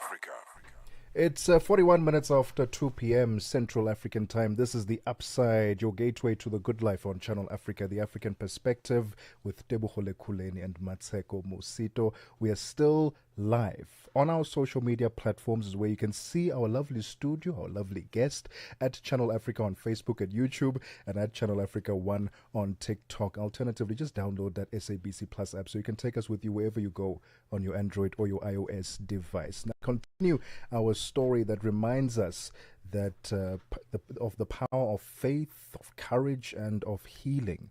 In her memoir, Invisible Scars, Visible Strength, Oh, What a Woman, Karabo Rangwetsi opens up about her journey through trauma, abuse, and emotional pain, experiences that began in childhood and stretched into adulthood, as you've heard earlier. Yet, instead of letting those experiences define her, she chose to redefine herself. This is not a story about suffering, but about survival and triumph, about how light can return even after the darkest chapters. And through her book, Karabo hopes to inspire others to face their pain, embrace the process of healing, and discover the strength within. You know, as you were sharing your story, the first half of the conversation, you had mentioned something very profound. You'd said this book is also for the perpetrator. And as you were sharing the experiences that you went through, I sat here as a man myself and I was like, my goodness me. There are so many things that I may have been a part of and may have done, but I didn't realize the impact that it's leaving behind on the person that is on the other side. And I realized that it's very important that even as the man, as a perpetrator, to come to myself and realize that there's another human being who's involved, and I need to be accountable for my actions. Oftentimes we just let it pass and say, it happened, just move on with your life. It's in the past. And I love how you brought that perspective to the book. Talk to us then. Continue your story. You left us at 21, the period of 21. You got into a relationship, you fell in love, had a baby, then you, at the hands of this man that you loved, suffered abuse, and then you also talk to us about the cancer, because I think we had just cut the conversation right there. The cancer journey. How did you find out the experience and then overcoming it? Can I talk about something else before we talk about cancer? Because cancer is not an abuse. So I just want to talk about my other suffering at the hands of men, not a man. So fast forward 21 years old, I got involved in 1999. I met someone. Yeah. Coincidentally, that's when I had started my job at SABC, fresh from school. So I met someone. He also wanted to marry me. Things didn't go well. He was a control freak. He was very obsessive. I left him. And almost a year later, he somehow found out where, I was living. Obviously, I later on learned that he had been stalking for quite some time. He would come and park not too far from work, from where I was working. And he would, stalk me home. To cut the long story short, he came in one day on my birthday, 10th September, Sunday. The picture is still the memory is vivid. It's still so clear. And after my friends had left, because I had hosted them for lunch, of course it was Sunday, we're going to work tomorrow. So by 8 o'clock, everyone had already left. And there he was. He wanted to sleep with me. And I said, no, I'm not going to sleep with you. He said, well, if I can't have you, then no one will. Clearly, you must be seeing someone now and you're sleeping with them. And because I'm not over you, you are going to sleep with me. I refused. He strangled me. He left me for dead unconscious. He thought I was dead. He phoned my mother, told my mother that he had killed me by accident. Apparently, he was hysterical, crying. He thought, I was dead. I was found by someone. My mother had to call someone, my cousin, who found me still unconscious. Thankfully, he did not sexually violate me. Fast forward to 2020. I'm recovering from my second phase of cancer. Is it second phase? Was it? Well, it had come back the second time. How do you explain it? Second. I don't remember. But out of remission. I was out of remission, and then and then it reoccurred. It reoccurred. It came back. So I was recovering, right? Actually, when I reconnected with this person, he was a friend. There was nothing romantic that happened between us prior to 2020. And when he reached out to me, he discovered that I was in hospital. Our relationship started there. We hit it off. And I was comfortable with him because I thought, hey, you are my friend. We were in the same circle. You know me, I know you, Fast forward to 2021, May, on Mother's Day, at an event. It's noisy. I'd gone for a stroll with a lady friend who was dating his friend. He called, couldn't get hold of me because obviously it was it was noisy, and we were standing right in front of the stage, so there was no way that I could have had my phone ring. Assaulted me there, dragged me. I fell, hit my head on the concrete floor, or concrete ground. I was concussed. I lost consciousness. Left me in the room, dragged me, locked me up in the room. He only had a wake-up call. I don't know how long he had been gone, but what I would presume would have been maybe an hour or 2 hours later to find me lights out, totally unconscious.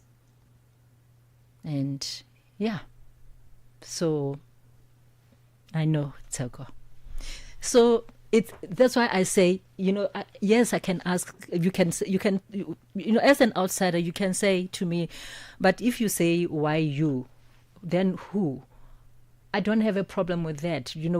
Each and every one of us must have a fair share of challenges. Otherwise, we would not develop and grow as people. Yeah.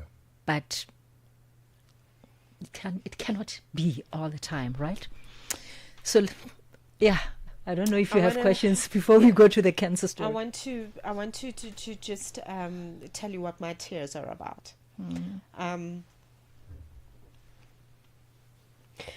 Because you are just such a soft, compassionate person. And I just want to know where that comes from. How did you not let life harden you? It would have been so easy. And I'm speaking as somebody that worked under your leadership for 3 years. And you never ever lost your cool. Not just with me, just with everyone, And people would talk on the corridors about how they've spoken to you and how, you were leaning in the middle all the time and you never took their side and you never took this person's side. How did you maintain that? I mean, yes, there's God's grace, there's all these wonderful things, but how do you maintain that this is who I am, this is the woman that I am, I'm leading so many people, there's so many things going on at work and in my personal life, but I'm going to hear people out. I'm going to listen. I'm going to be compassionate. How do you lead with so much compassion? I told you that I am a nurturer. So I wouldn't go out to deliberately hurt someone. So I wasn't going to inflict the pain or my pain on someone else. I wasn't going to be a cause for someone to be aggrieved. I may have aggrieved some people. I'm human after all. Yeah. I'm fallible. I am not without flaws. But I would not deliberately go and aggrieve someone or hurt someone because I am angry or because of what is happening in my life. They are not responsible for what I'm going through. And besides, I know the feeling of being broken, the feeling of being hurt. Why would I want to inflict that on someone else? We need to break the cycle. So it was difficult, but I made a conscious decision to embrace everything that God has blessed me with, because at some point I saw all these things as a curse. I saw my life as a curse, for crying out loud. I even asked my mother at some point, but Mama, why did you name me Karabo? Because Karabo means an answer. All I am is an answer to everyone else. But who is an answer to me? I also need someone that I can look up to. I'm tired. I relate to that, yeah. Yeah. But then I had to make a decision and say, you know what, girl, wake up. Look at the bigger picture. This is not a curse. Your life is not a curse. It's a blessing. Yeah. You are being sharpened. God is sharpening you. And God is creating something completely powerful so that you can use that gift and that blessing to change the lives of other people. So Tsoko, there was no way I could not do that. My pain is my pain. And I told myself, at some point the cycle needs, it needs to be broken. So I cannot change the world. I can't claim to change the world. No, we need a lot of people, but I also have to play a role, play a part, contribute towards that. The journey of healing and forgiveness is not an instant one. No. Talk to us about how it started for you to say, I'm no longer looking at myself as a victim. I shall heal and I'll overcome. Tebogo, it started soon after I admitted that I needed help. So I went out and sought, help. I saw a psychologist. I was in therapy for months, almost a year. After that, I felt that, okay, the psychological issues have been addressed. Now I need to heal the inner person. I needed to heal my spirit. I needed to heal my soul. I went for counseling at church for a few months as well. It was not easy. It was not easy because I had to relive everything that I had shelved so far back in my mind. By the way, I didn't have the memories or recollection of what had happened to me until in 2001 when I started having flashbacks. Started off as flashbacks. I dismissed the whole thing like, my mind is playing, some kind of games. Then I had nightmares, and they felt so real. And then the flashbacks and the nightmares became something real. There was a time when I was in sort of a trance, like I was watching a film reel on my life. What happened, and I was like, no, it can't be. It just cannot be. That's when I decided to go and seek medical attention, psychological attention, and yes, it was confirmed. So I decided after that you know what, girl, it's you have to heal. You have to, and it. I was nudged towards the direction. The therapist, a counselor, and my mother, of course, after I broke the news to her. She broke down. She blamed herself. She still blames herself up to this day. I had a conversation with her this morning, and she listened to my interview last night. She still blames herself. But then I said to her, I've healed. You need to heal. You need to accept that you didn't do anything wrong, and you need to heal. You need to heal. Man, I admire your level of self-awareness. But listen, some of the things are sacred. Okay, some of the things are going to be saved for the book launch. Absolutely. Okay? Yes. So what I'm trying to say here is that you need to buy a ticket if you want to hear the rest of the story. And also, you can pre-order Invisible Scars, Visible Strength by Karabo Rangwetse. She's open for pre-orders. Please let's talk about the book launch, because for anyone who wants to tap in a bit deeper, not just into your story, but in how what happened to you and how you share it can affect their own healing. Yeah. Because you've got that power, Sis K. You've always had that power where you share and people walk out the room and they're just never the same. So it's going to be a sacred circle of sharing, of, you know, I mean, you literally are giving us a gift through this book so that we can all begin our journey, you know, collective consciousness of healing from the inside out, especially as women with all the traumas that we've carried. When is the book launch happening and how can we get a seat? The book launch is happening next week, Saturday, the 1st of November. Right. I can't give out the details now. What I'll do is I'll leave my contact details, and people can, you know, get a hold of me if they want to secure or reserve their spot. It's 450 rand for the book launch. That's that price is inclusive of refreshments, you know, light meals and drinks. And then the actual book price is 350 rand. So people can still call me to place their orders. I can courier the book to them, but they will have to cover the courier costs. And yeah. Okay, so I guess if you can't make it to the launch on the 1st of November, you can get yourself a copy. Absolutely. Okay, that's available. Pre-orders are open, and then post the book launch, the book should be available everywhere. But where can we follow you? I know recently you were like, Bona, I'm on TikTok now. Okay, I'm moving with the times. Go. Now I'm on TikTok. You know what I'm saying? And obviously that's, you know, one global platform. Yeah. So for anyone that finds you there, you know, who should they be looking for? Just Karabo Rangwetsi. I'm simply Karabo Rangwetsi. I'm Karabo on TikTok. I'm Yeah. Karabo Rangwetsi on Facebook. And they can also get a hold of me on... I'm going to give out my number. That's what's on the flyers anyway. Okay. My personal number. Please, it's not for Jolo. Don't call Please. to tell me that I'm Oh, beautiful please. and you want to take me out for a date. Please. No, it's not for that. It's solely for business, for the book. Just for the book. And if you need to talk to me, maybe you need some kind of advice. My number is... Tebogo is blushing. My number is 083 596 0882. Okay, that number again, or an email address perhaps as well. 083 596 0882. My email address, karabo.rangwetsi@gmail.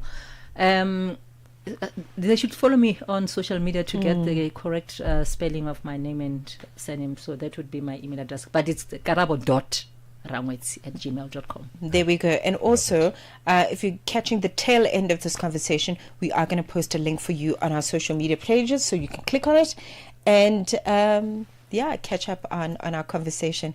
It was so lovely to see you again. Likewise. Nice. I mean, look at what you've done. Look at what you've built, you know.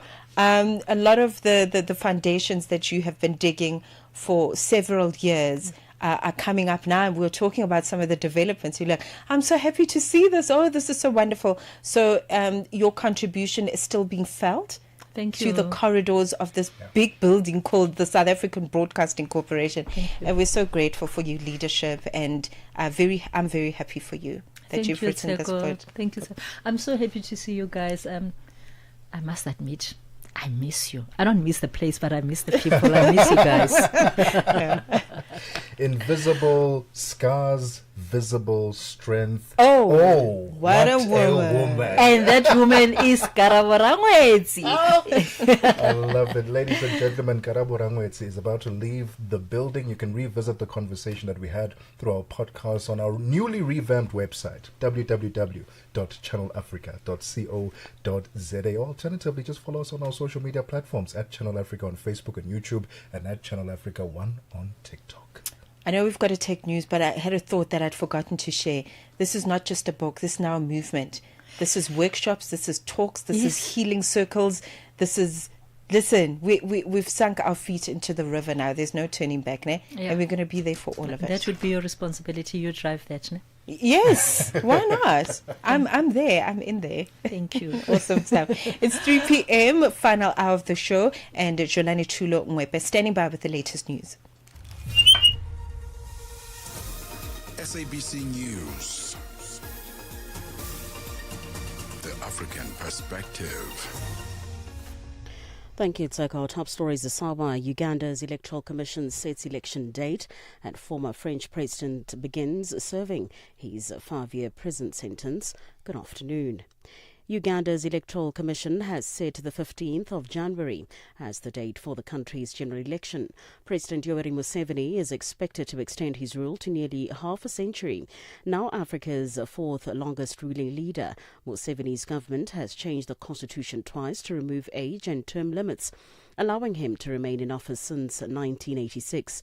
His main rival is expected to be 43-year-old pop star turned politician Bobi Wine. Wine, whose real name is Robert Kyagulanyi, says Museveni won the last election through ballot stuffing, intimidation of voters, bribery and other rigging tactics. Ruling party officials dismiss the accusation and say Museveni won through genuine support. South Africa's Police Minister Senzo Mchunu says the correct name of the task team and the National Political Killings Task Team was not established for a particular province. He says there's no existence of the Political Killings Task Team or PKTT in the 7th administration. Mchunu is appearing before the ad hoc committee investigating allegations of criminal infiltration, corruption and political interference in the justice system. Mchunu, who has been placed on special leave, is answering questions about the PKTT. Is continuously referring to, in his affidavits, to the National Political Killings Task Team as a KwaZulu-Natal Political Killings Task Team. The actual official name of the team is National Political Killings Task Team, and it's important that we stick with that particular reference, because if you juggle, you get to mislead the public, maybe intentionally, maybe unintentionally. In Sudan, the Civil Aviation Authority's plans to reopen the Khartoum International Airport tomorrow have been iced. A drone attack has hit an area near the international airport a day before it was set to resume domestic flights for the first time since war broke out in 2023. The BBC's Shingai Nyoka has the story. Witnesses told the AFP news agency that they heard sounds of drones followed by multiple explosions in an area near the airport early Tuesday morning. Images posted on social media and yet to be verified by the BBC appear to show a series of blasts. There's no information on casualties or damages. Khartoum International Airport had been heavily damaged and closed since fighting erupted between the Sudanese army and the paramilitary Rapid Support Forces 30 months ago. After months of repairs, authorities had planned to reopen the facility to domestic flights on Wednesday. The former French President Nicolas Sarkozy will begin serving his 5-year prison sentence today.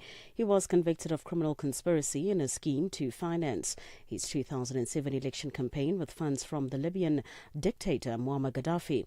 Nicolas Sarkozy has consistently denied wrongdoing. The BBC's Hugh Schofield reports. He'll be driven through the gates of the grim and overcrowded 19th century structure that is La Santé prison. Mr. Sarkozy has said he wants no special treatment, but he's been put in the isolation section for his own safety. Other inmates are notorious drugs dealers and terrorists, but he'll have no contact with them. In his 11-square-metre cell, there'll be a lavatory, shower, desk and small television. He'll be allowed 1 hour a day for exercise alone. Belize has signed an agreement with Washington to act as a safe third country for migrants as they seek asylum in the United States. The State Department called the deal an important milestone in ending illegal immigration and shutting down abuse of the U.S. asylum system. The BBC's Maureen Bull reports. In his first term, Donald Trump introduced a mechanism which allowed Washington to deny asylum to someone and send them to a third country that's considered safe rather than returning them home. The Biden administration ended the practice, which was considered by human rights organizations as a breach of international law. But the second Trump presidency has restored the practice and signed a similar agreement with Panama in August, as it seeks to increase deportations and dissuade undocumented migration. It's not clear what Belize will receive in exchange for the 2-year arrangement. Recapping the top story this hour, Uganda's Electoral Commission has set the 15th of January as the date for the country's general election. For any news stories you'd like to share with us, please do send an email to newsroom@channelafrica.co.za or call us on +27 11 714 4459. For Channel Africa News, I'm Jolani Tulo Wepe. SABC News. The African Perspective.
It's gone 7 minutes after 3 p.m. Central African Time. Welcome to the final hour of The Upside, your gateway to the good life on Channel Africa, the African Perspective with Tebogo Lekhuleni and Mmatsheko Mosito. Thank you so much for tuning in this afternoon. Happy Tuesday to you and yours. We're still coming to you live from the Auckland Park Studios in Johannesburg, South Africa. And you can join us live on our social media platforms. Check out our lovely studio at Channel Africa on Facebook and YouTube, and at Channel Africa 1 on TikTok. Download the SABC Plus app. I say it all the time, yes, so that you can listen to us, take us with you wherever you go on your Android or your iOS device. But you can also relive some of your favorite shows on the SABC platform. Abo Velapia, I was watching Velapia a couple of days ago. Nostalgia. Some of the current shows that are on the SABC platforms as well. Then you can obviously listen in on the radio stations as well. All you need is just data. It's free, no subscriptions, monthly subscriptions, none of that. Just download that SABC Plus on your Android or your iOS device. And check out our newly revamped website, www.channelafrica.co.za. On there, you can listen to us live as well, and you can relive some of our conversations through our podcasts. Not just our show, but the other shows as well in the different languages. You can find that on the website. So do yourself a favor, explore these different platforms so that you can listen to Channel Africa. We are everywhere. We are everywhere.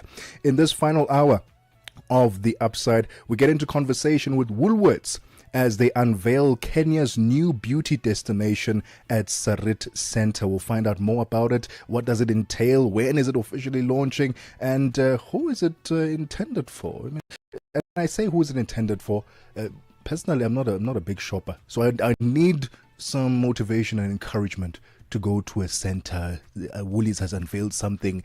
It must be worth my time. Personally, I sound very biased, but we'll find out more about it during this hour. It's now 9 minutes after 3 p.m. Central African Time. Welcome to the final hour of The Upside, and thank you so much for tuning in.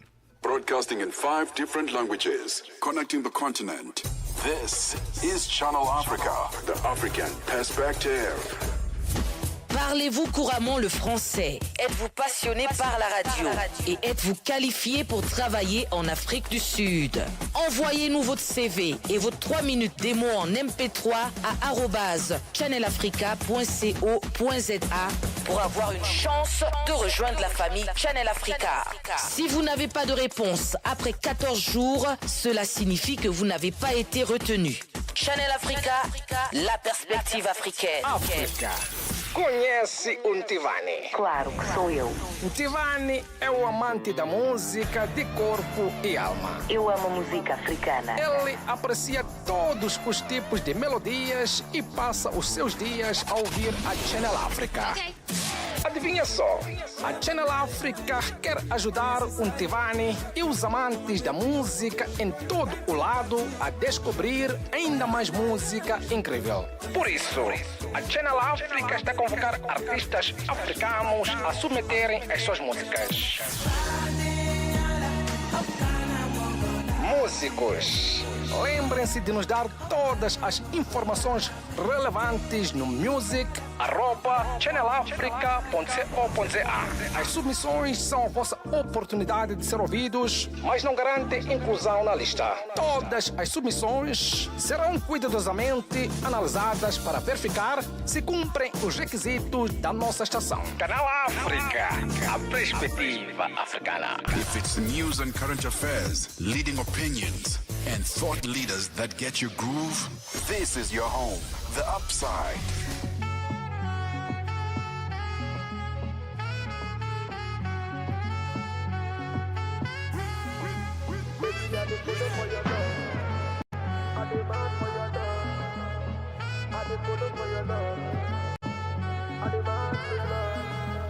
My love is bigger than the ocean. On your skin like a lotion. Loving you is my devotion. Give you girl full potion.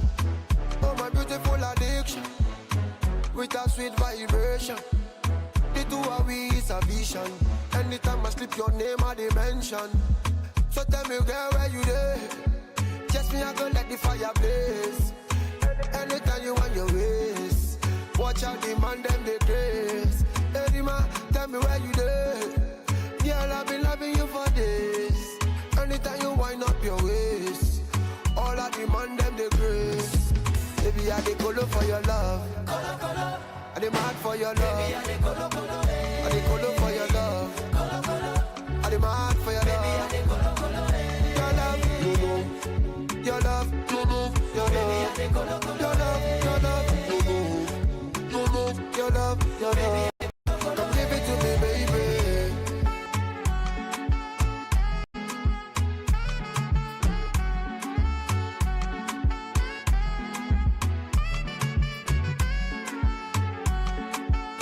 Platinums. Nini sasa. Me, I'm giving thanks to the creator. Your mama born you well better. Nyuma kama funga utoneta. Kinavyo pepe kimweta. Oh na na. Body sa nyonga makiliti. Odi na gonga za mendichi. Usinichomeka kidonda na spiriti. Mimi yonge mtaumia. Baby, you got me falling in love. Oh man, oh in love. Hey Mona Lisa, my teaser. Hope you might be reason your body give me fever. I done the shiver, hold me tight. One in my Baby, I dey colo for your love. I dey mad for your love. I dey colo for your love. I dey mad for your love. Your love, you know. Your love, you know. Your love, your love, your love, you know. You know. Your love, your love. Come give it to me, baby.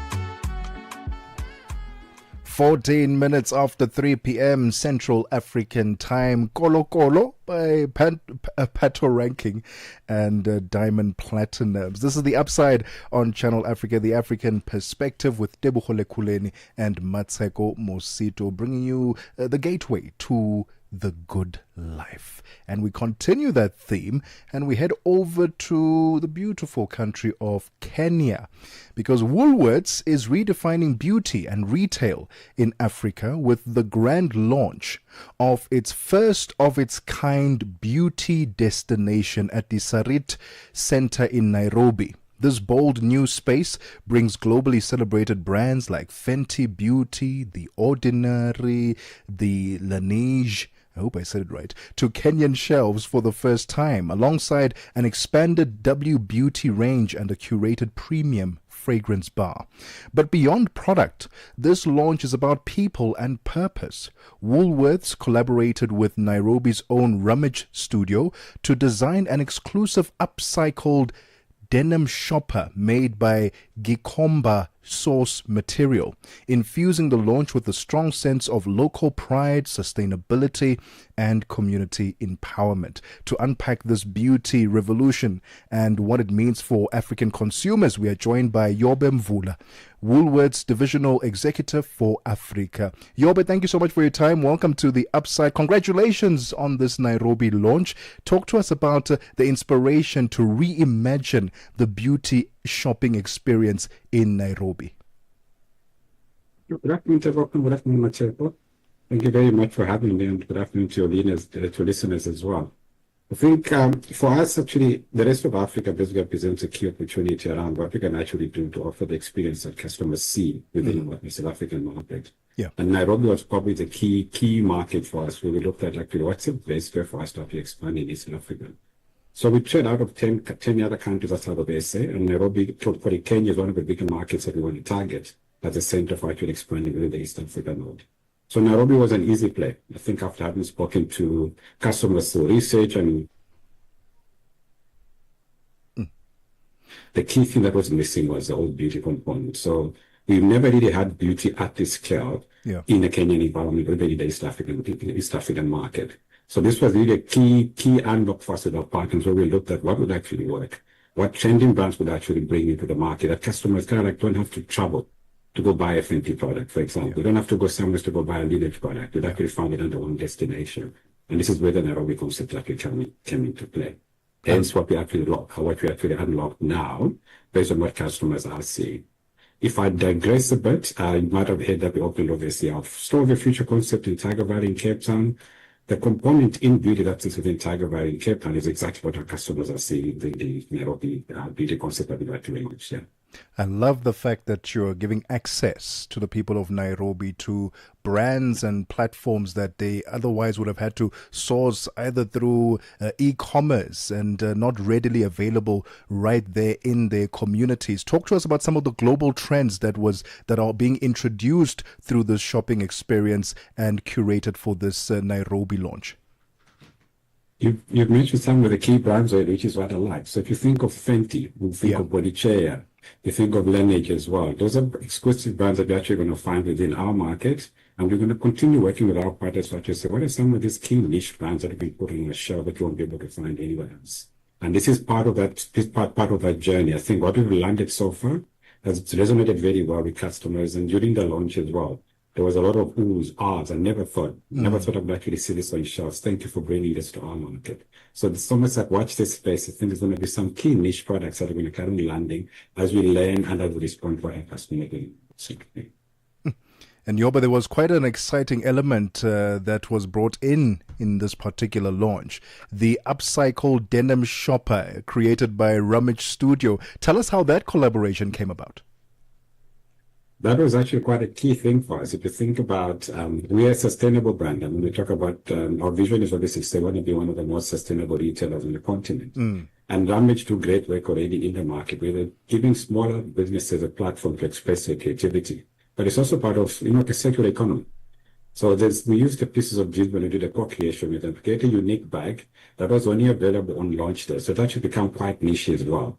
And I think in doing that, it's actually playing to one of our goals, where we know that, yes, we can do a lot around sustainability as a business, but you can't do it on your own. It's all about collaboration with other people that are like-minded. And that bag actually landed that message. And we're going to carry on working on things like that, where we're looking at the community operating it actually go, what else can we do that actually talks to creating a sustainable environment for the future generations? But I mean, we're not going to all be here for a long time.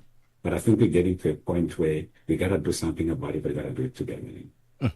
Local pride, sustainability, and community empowerment. That's the ethos, the theme behind the new beauty destination at the Sarit Center in Nairobi, Kenya by Woolworths. And we'll continue our conversation with the Woolworths Divisional Executive for Africa, Yobe Mvula, right after this. We are on Open Views Audio Bouquet. Channel 628. No matter where you are, Channel Africa is always with you. Ahoy, matey. Captain here to help, right, boys? Set sail with us on a digital voyage like no other. Channel Africa has a treasure trove of awesomeness.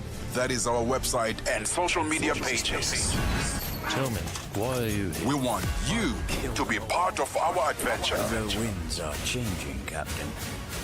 And this time... Imagine a world where curiosity knows no bounds, where entertainment meets enlightenment, and where every click leads to the African perspective.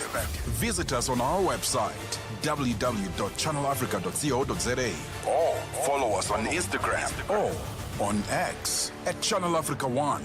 Go on, like us on Facebook at Channel Africa One. So, spread the word. Tell a friend that Channel Africa's online variety is what they need on the web.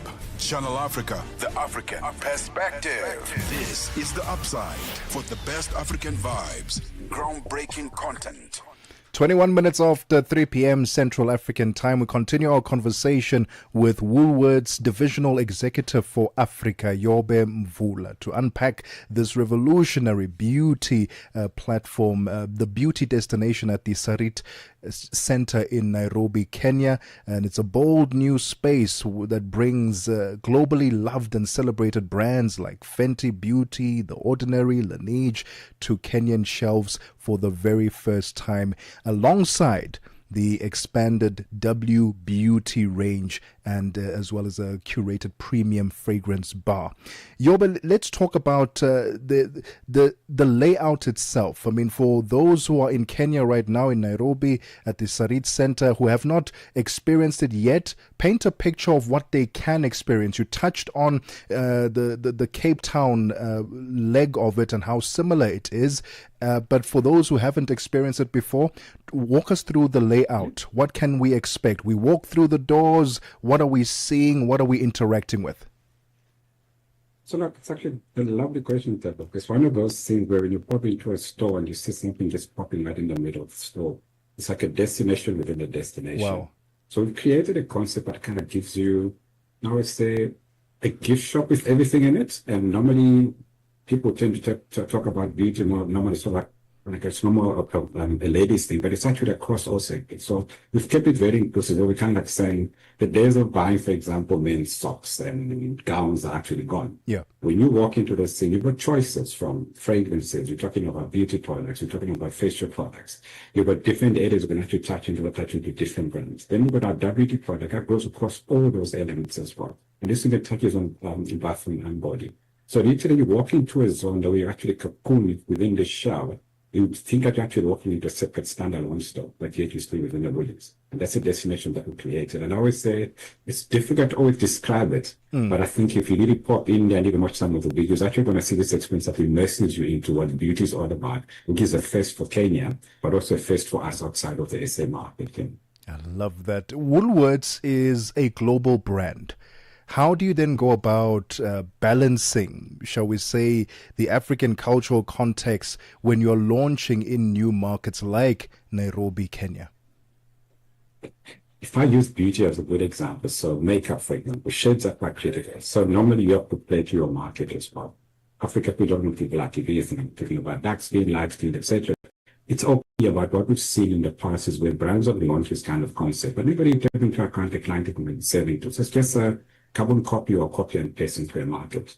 Over the 30 years that we've been operating on the continent, we've focused on understanding what the consumer wants and what actually works for them. And this is exactly what we've done in all our markets. And Kenya is one of the key markets where we're going in and going, this is what we want to do from a beauty point of view. And with our partners, we've unlocked it on that basis by learning where people have gone wrong, but actually looking to things right.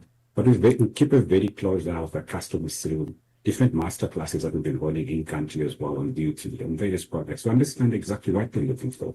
Without being itself informed what catalog should put in one shelf. And I think we've got it right.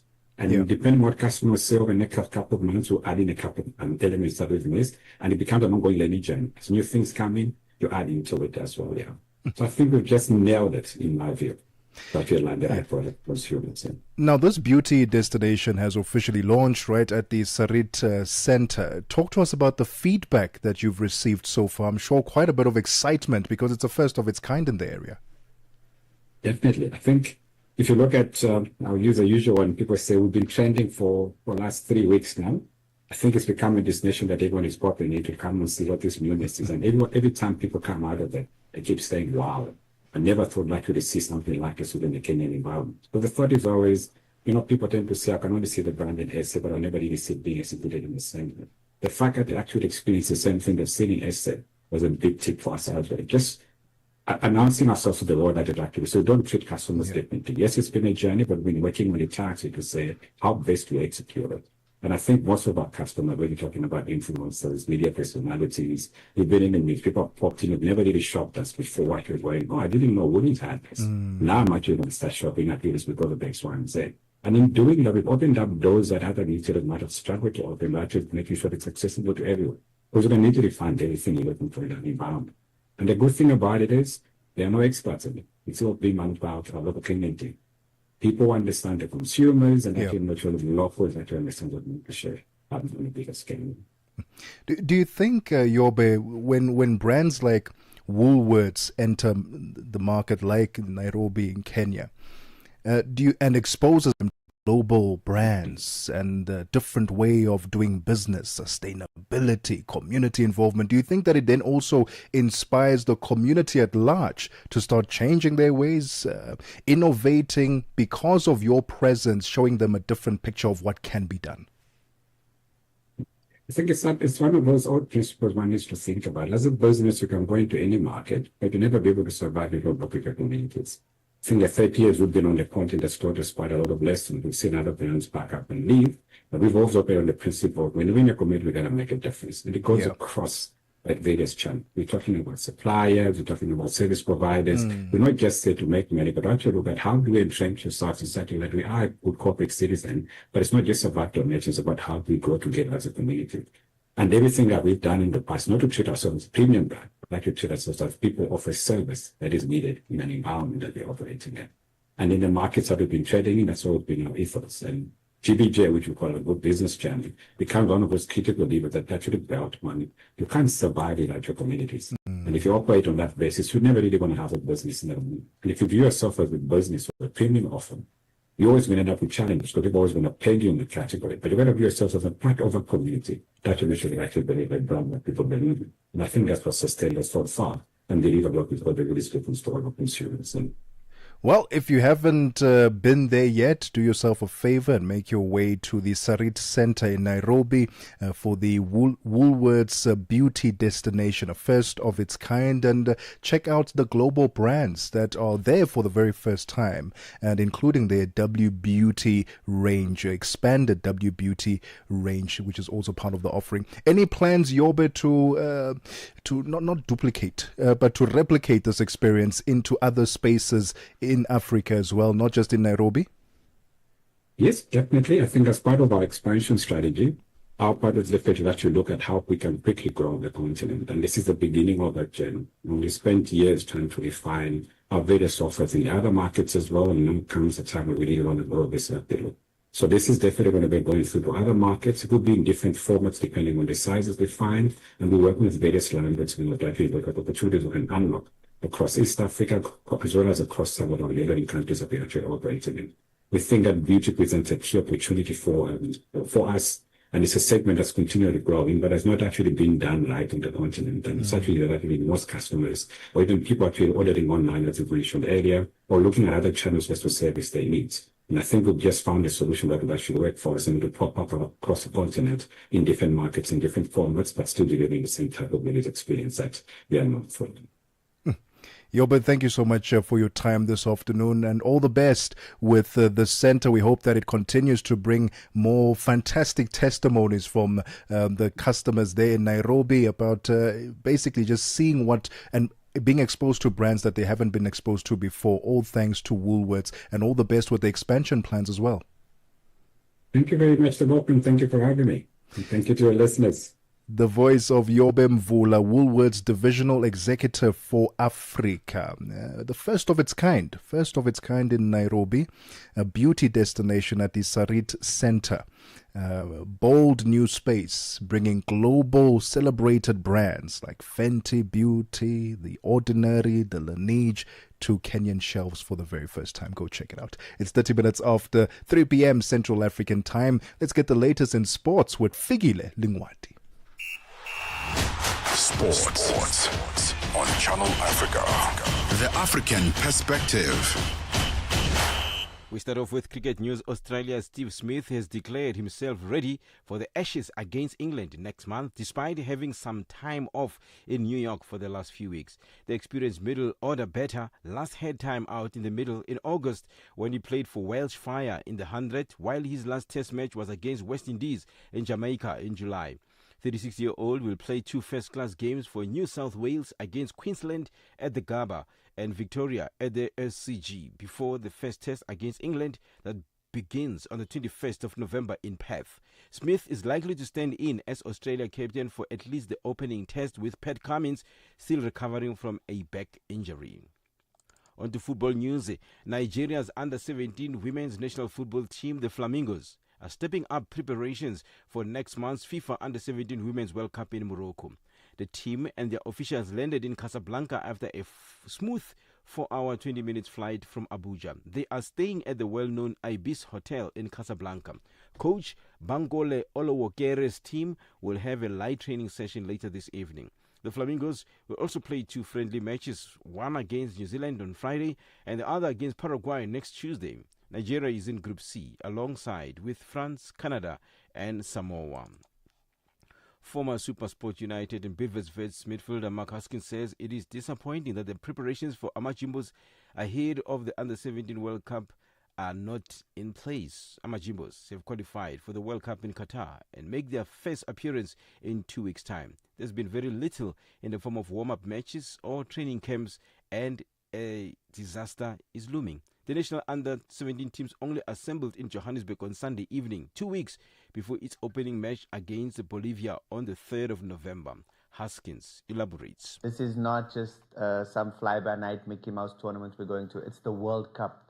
And we're not treating it like it is the World Cup. I mean, these boys, it's literally, a chance in a lifetime for them. You're only 17 once. And so for them, they'll never get this opportunity again. And so they want to go out there and really show themselves in the best way possible. But unfortunately, to say preparation, we have to say what preparation? Amajimbos only assembled at the Safa Technical Center at Fan Valley on Sunday evening. However, Haskins says the less said about the state of the center, the better. I just yesterday went to what is supposed to be our technical center out at Fan Valley, where our under-17 team is currently in camp. It's appalling, to say the least. You can't say it's a technical center. The fact that SAFA even has their name on that is actually embarrassing when you look at it. Where the kids are staying currently, there are no grass fields to train on. I don't think there's one artificial pitch. But the reality is it's not good enough. And if we continue in this vein, nothing's going to change. And in hockey news, Zimbabwe's under-21 women's hockey team will now take part in the upcoming FIH Hockey Women's Junior World Cup in Santiago, Chile, after a timely government intervention rescued their campaign. A tournament runs from the 1st to the 13th of December, featuring 24 teams from across the globe. Zimbabwe had initially pulled out on Friday, citing financial challenges, but the withdrawal was reversed after the Ministry of Sport, Recreation, Arts and Culture stepped in to cover the costs. This exciting development follows the valued intervention and support of the Ministry of Sport, Arts and Recreation and Culture, whose guidance and assistance have ensured that Zimbabwe's young women will have the opportunity to represent the nation on the world stage. Zimbabwe qualified for the Global Showcase after finishing 3rd at the Junior Africa Cup in Namibia in April. For any sports stories you'd like to share with us, please send an email to newsroom@channelafrica.co.za or call us on +2711 714 4459. This is Channel Africa Sport with me, Figile Lungwati. Sports on Channel Africa. The African perspective. No matter where you are, Channel Africa is always with you. Je, una jambo lolote akilini mwako? Je, una shauku kuhusu masuala muhimu? Na je, una maoni ambayo unataka yasikike? Kweli, hili jukwaa ni la kwako. Piga simu au tuandikie kwenda WhatsApp namba alama ya kujumulisha 2760552594 na tutakupigia simu. Mtangazaji wa habari zetu za Afrika Kusini mjini Johannesburg. Hivyo unaweza kuwa mshirika kwenye matangazo yetu. Sio mazungumzo tu, ni fursa yako ya kuchangia maoni yako na kushirikiana na jumuiya ya wasikilizaji wanaotamani mtazamo wako. Tufuate kwenye mitandao ya kijamii. Tembelea tovuti yetu www.channelafrica.co.za na uwe tayari kushiriki na kuchangia maoni yako kwenye Channel Africa. Channel Africa, mtazamo wa Afrika. Captain here to help, right boys? Set sail with us on a digital voyage like no other. Channel Africa has a treasure trove of awesomeness. That is our website and social media pages. Tell me, why are you here? We want you to be part of our adventure. The winds are changing, Captain. And this time... Imagine a world where curiosity knows no bounds, where entertainment meets enlightenment, and where every click leads to the African perspective. Visit us on our website, www.channelafrica.co.za, or follow us on Instagram or on X at Channel Africa 1. Go on, like us on Facebook at Channel Africa 1. So, spread the word. Tell a friend that Channel Africa's online variety is what they need on the web. Channel Africa, the African perspective. Fresh and exciting. The Upside, hooking you up with today's news from the African perspective. 36 minutes after 3 p.m. Central African time. Let's find out how the markets are moving with Mr. Golden Voice himself, Thabiso Lekhuleni. Business news on Channel Africa. The African perspective. And good afternoon. Rebels occupying Twangiza Mining's gold concession in the Eastern Democratic Republic of Congo have looted at least 500 kilograms of bullion since May, accusing some of its own employees of aiding the theft. At current prices, the looted gold is worth around $70 million. The mine is located in South Kivu province, where Rwandan-backed M23 rebels staged a lightning offensive this year that allowed them to seize more territory than ever before. Experts have expressed confidence that South Africa could be removed from the Financial Action Task Force grey list. A business unit lead for governance at Moore Infinity, Danny Dorfling, says that the grey listing back in February 2023 has had real-life consequences for black businesses. In June, the task force found that on paper, South Africa had substantially completed all 22 action items during its in-country assessment. Dorfling says the country's potential delisting on Friday hinges on proof of effectiveness. If I could not point out a sector, but rather a segment, I think SMEs were hit the hardest because of the beneficial ownership, onerous compliance guidelines and requirements from a beneficial ownership point of view. And we've also seen that in portfolio inflows. I mean, commercial flights at South Africa's Polokwane International Airport have been delayed or cancelled. The airport says it is awaiting approval for new regulations from the Air Traffic and Navigation Services, which helps pilots land safely in poor weather. Gateway Airports Authority CEO Mukhadimatli says ATNS has not yet concluded submitting new flight landing guidelines for airports to the Civil Aviation Authority. Airports and airlines use lending instruments to make sure that they're safe and secure landing in the airports. When you have those instruments, you need procedures which are written by ATNS and maintained by ATNS.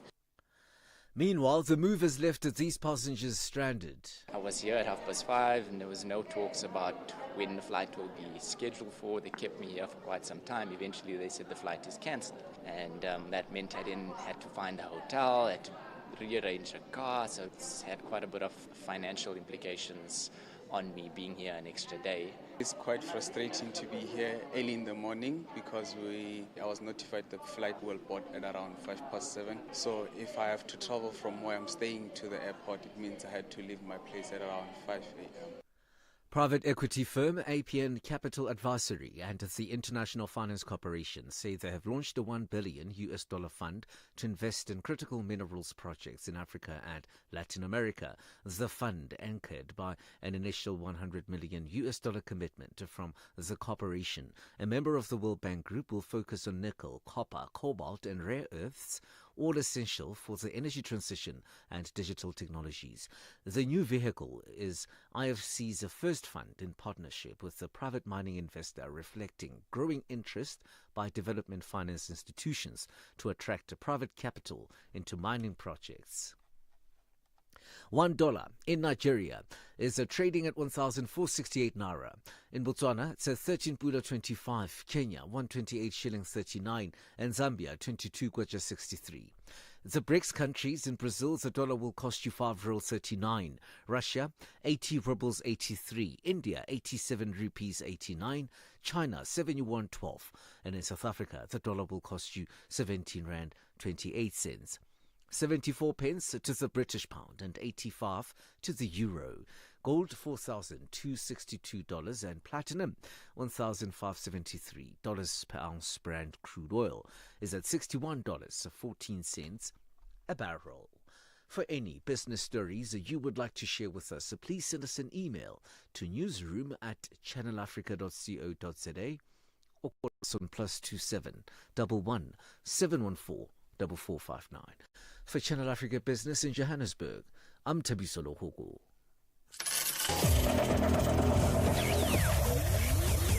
Business news on Channel Africa. The African perspective. We are on OpenView's audio bouquet. Channel 628. Você é fluente em português? É apaixonado por rádio e quer trabalhar na África do Sul? Você tem documentos que o qualificam para trabalhar na África do Sul? Nesse caso, podemos ter uma oportunidade para trabalhar no Canal África. Envie seu currículo e demonstração para Canal África newsroom@channelafrica.co.za. Lembre-se, se você não receber alguma resposta nossa em 14 dias, isso significa que você não foi selecionado. Canal África, a perspectiva africana. Whatever you want to hear about today's talk, you can get it on the upside.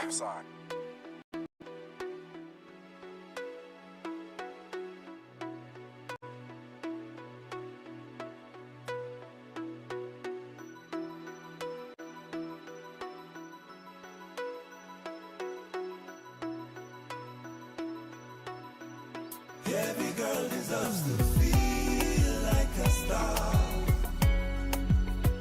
And I know you are. I know you are. Every girl deserves to feel like a star. And I know you are. I know you are. I knew you are when I met you. Nilitamani nikupeleke kwetu. Good vibes and I'm grateful. Hapa nitapanda mbegu. You deserve to feel things you never felt before. Love you like I never did before. You don't know what's in store for you. Melanin and so much more. Heavy is your crown. Heavy is your crown. The way you hold me down. Hold me down. I hope I never let you down, my love. Every girl deserves to feel like a star.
deserves to feel like a king. You're my everything. You're my everything. Every man deserves to feel. Every man deserves to feel like a king. You're my everything. You're my everything. My everything. My everything. Wana wa manezi na kuyanza na na. Na kuyanza. Kuwashimisho sishowe nyanga nyanga. Sishowe nyanga. Wana wa manezi na kuyanza na na. Na kuyanza. Kuwashimisho sishowe nyanga nyanga. Every girl deserves to feel like a star. Deserves to feel like a star. And I know you are. I know you are. Every man deserves to feel like a king. Deserves to feel like a king. You're my everything. You're everything. My everything. You're everything.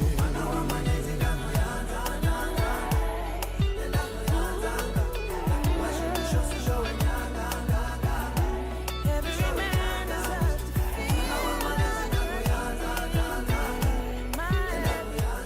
Africa on DSTV Audio Bouquet.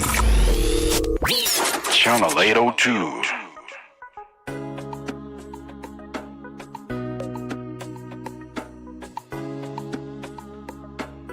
Roach Beats.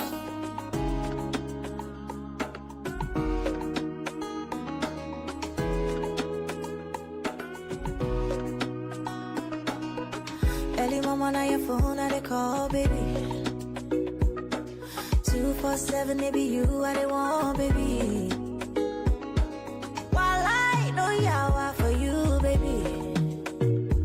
Chai pack well and balance well for me. Yeah. Baby, baby, oh baby. Baby, baby. Baby, baby, oh baby. Baby, baby. Yeah, yeah, yeah. Oh baby. Baby, baby, oh baby. Chai back well and balance well for me.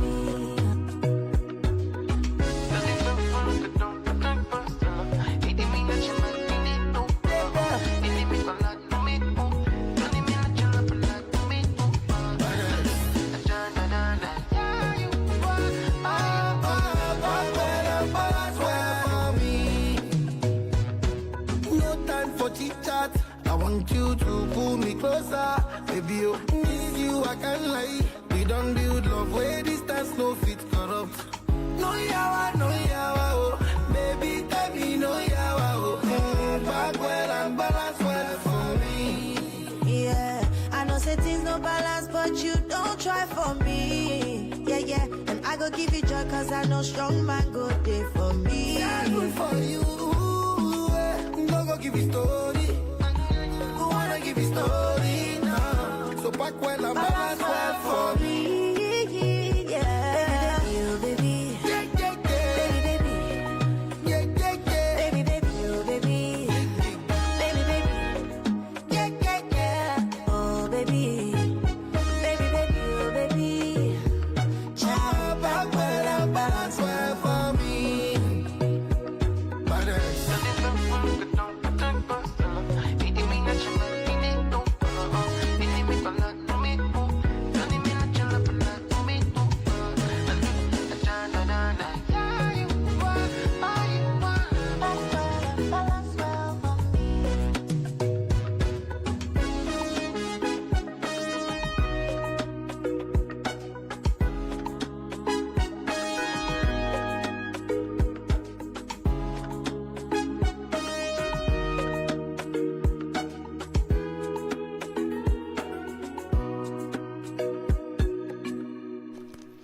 It's now 11 minutes before 4 p.m. Central African time. Beautiful music coming to you on the upside. A double play there. We kicked you off with My Everything by Sauti Soul featuring India Ari. And then to wrap it up, Tiwa Savage there featuring Davido with Park Well. All right, we're going to take a quick breather. When we come back, I've got a little story to tell. It's just a tiny story, nothing dramatic. Well, it's dramatic, but it's a little story. Don't go anywhere. Siyabangena manje. Vito Jablan Kolele Imakota. Jablan is a young man from Guyana in Limpopo in South Africa. Very easy guy, taking things easy. To know me is to know that I love what I do, which I'm crazy about it. So when you hear me on radio, expect the best. Expect great music. Expect great content. Expect 180 minutes of nothing but fun. You'll find me on the morning reset, 3 to 6 a.m., Monday to Friday. Siyabangena baba. Ay. Mbuleke. No matter where you are, Channel Africa is always with you. The Upside with Tebogo Lekhuleni and Mosito, bringing Africa's voices to the world. On Channel Africa, the African perspective. It's now 10 minutes before 4 p.m. Central African Time. Oh my goodness, here we go. It's time for What Caught Your Eye. And what caught my eye, something that caught quite a few people's eyes as well. On social media, it was trending because in the northwest province of South Africa, Mufasa escaped. Mufasa the lion escaped. And we can confirm now, though, through SABC News, that lion has been found. A lion escaped, was about yesterday, right? A lion escaped during a transfer. This was it was on the R49 between Zeerust and Lichtenburg, from a trailer into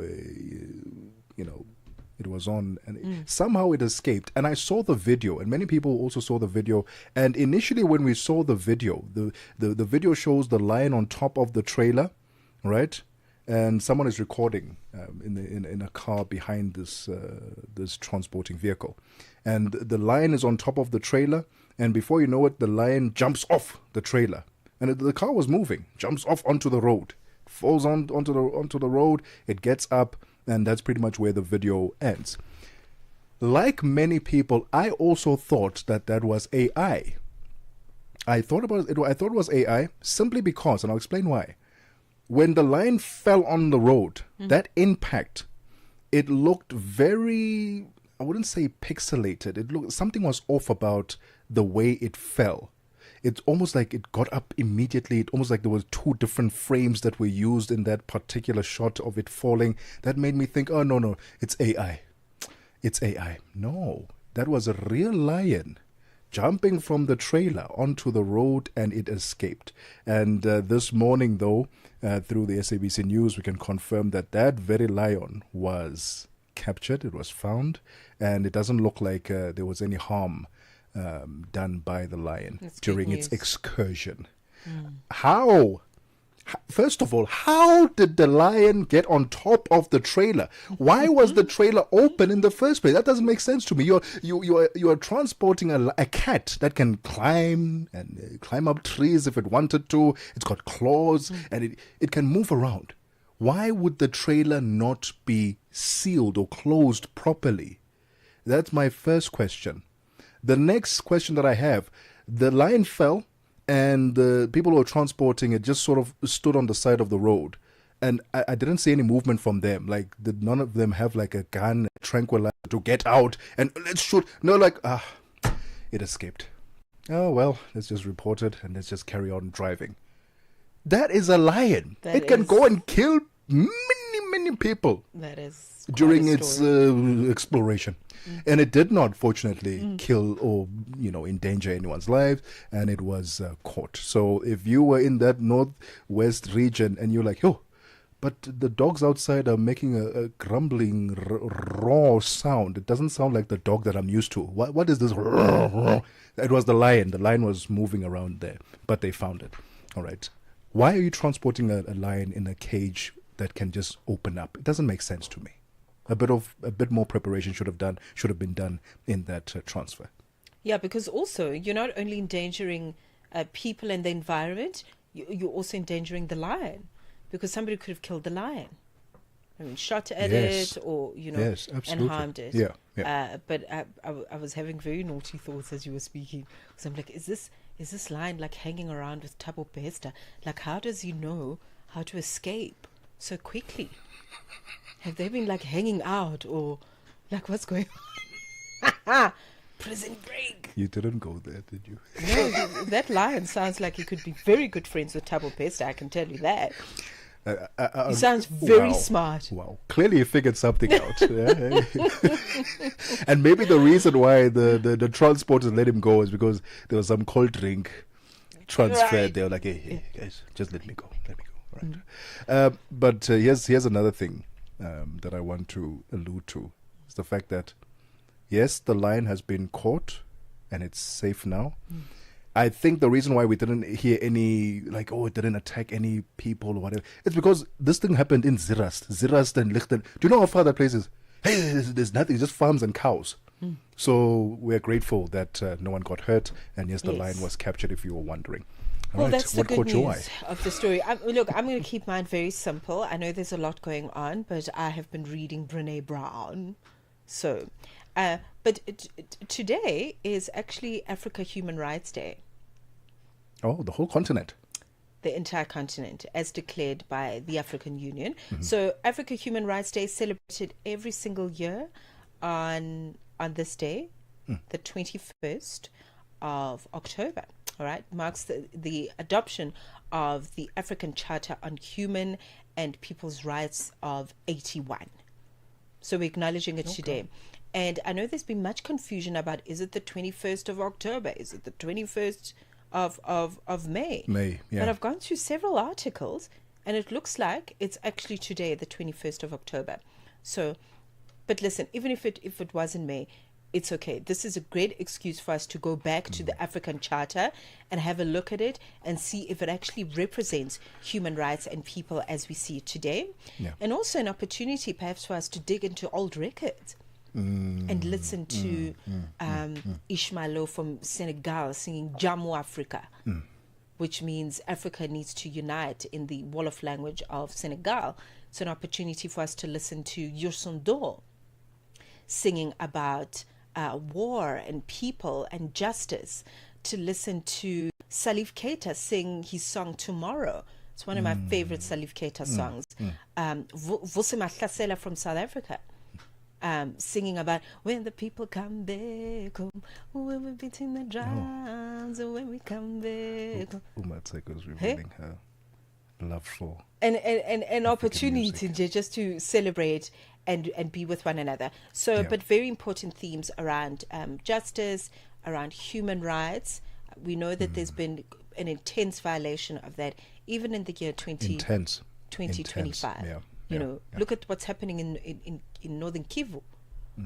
Look at what's happening in Gaza, and other places on the African continent where there are gross violations of human rights. So whether it's the 21st of May or the 21st of October, I think we should take the opportunity to really just have a look at what that means in spaces where privilege doesn't exist. Absolutely. That's what caught our eye this afternoon. Let us know what caught your eye on our social media platforms at Channel Africa 1 on TikTok. Drop us a comment there and let us know what caught your eye. It's now exactly a minute to go before 4 p.m. Central African time, where we have to hand over to the Queen of Africa in business. That is Tommy Ngubeni. And as I say her name, she walks into the studio to tell us what's coming up on the show this afternoon. Looking ever so fabulous as always. I think she needs her own drum roll. Her own drum roll? Like a specific one. Like I'm trying to get a beat. So next time when you hear that drum roll, you know what's up. Listen, it is time to talk business. It's time to get serious. How are you, madame? I'm awesome, and I will take the drum roll anytime. I will certainly. There you go. Thank you, ma'am. Thank you, queen. Here's what we're going to be touching on.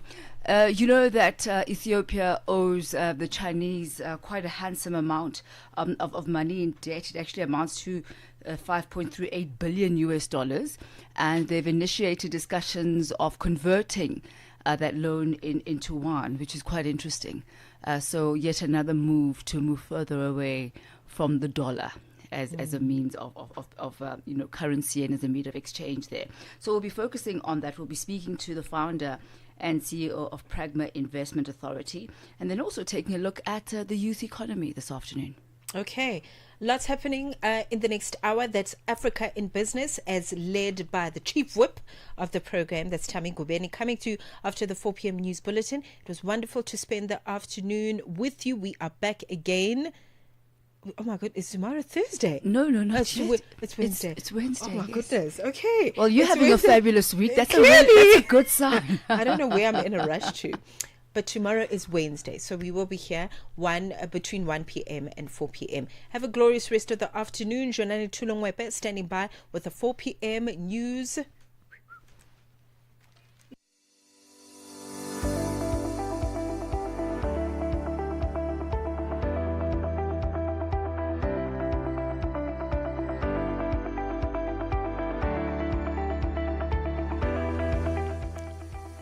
It is a very good afternoon to you, Ghana. Good afternoon, Nigeria, Egypt. Good afternoon to you, Ethiopia, Somalia, Cote d'Ivoire.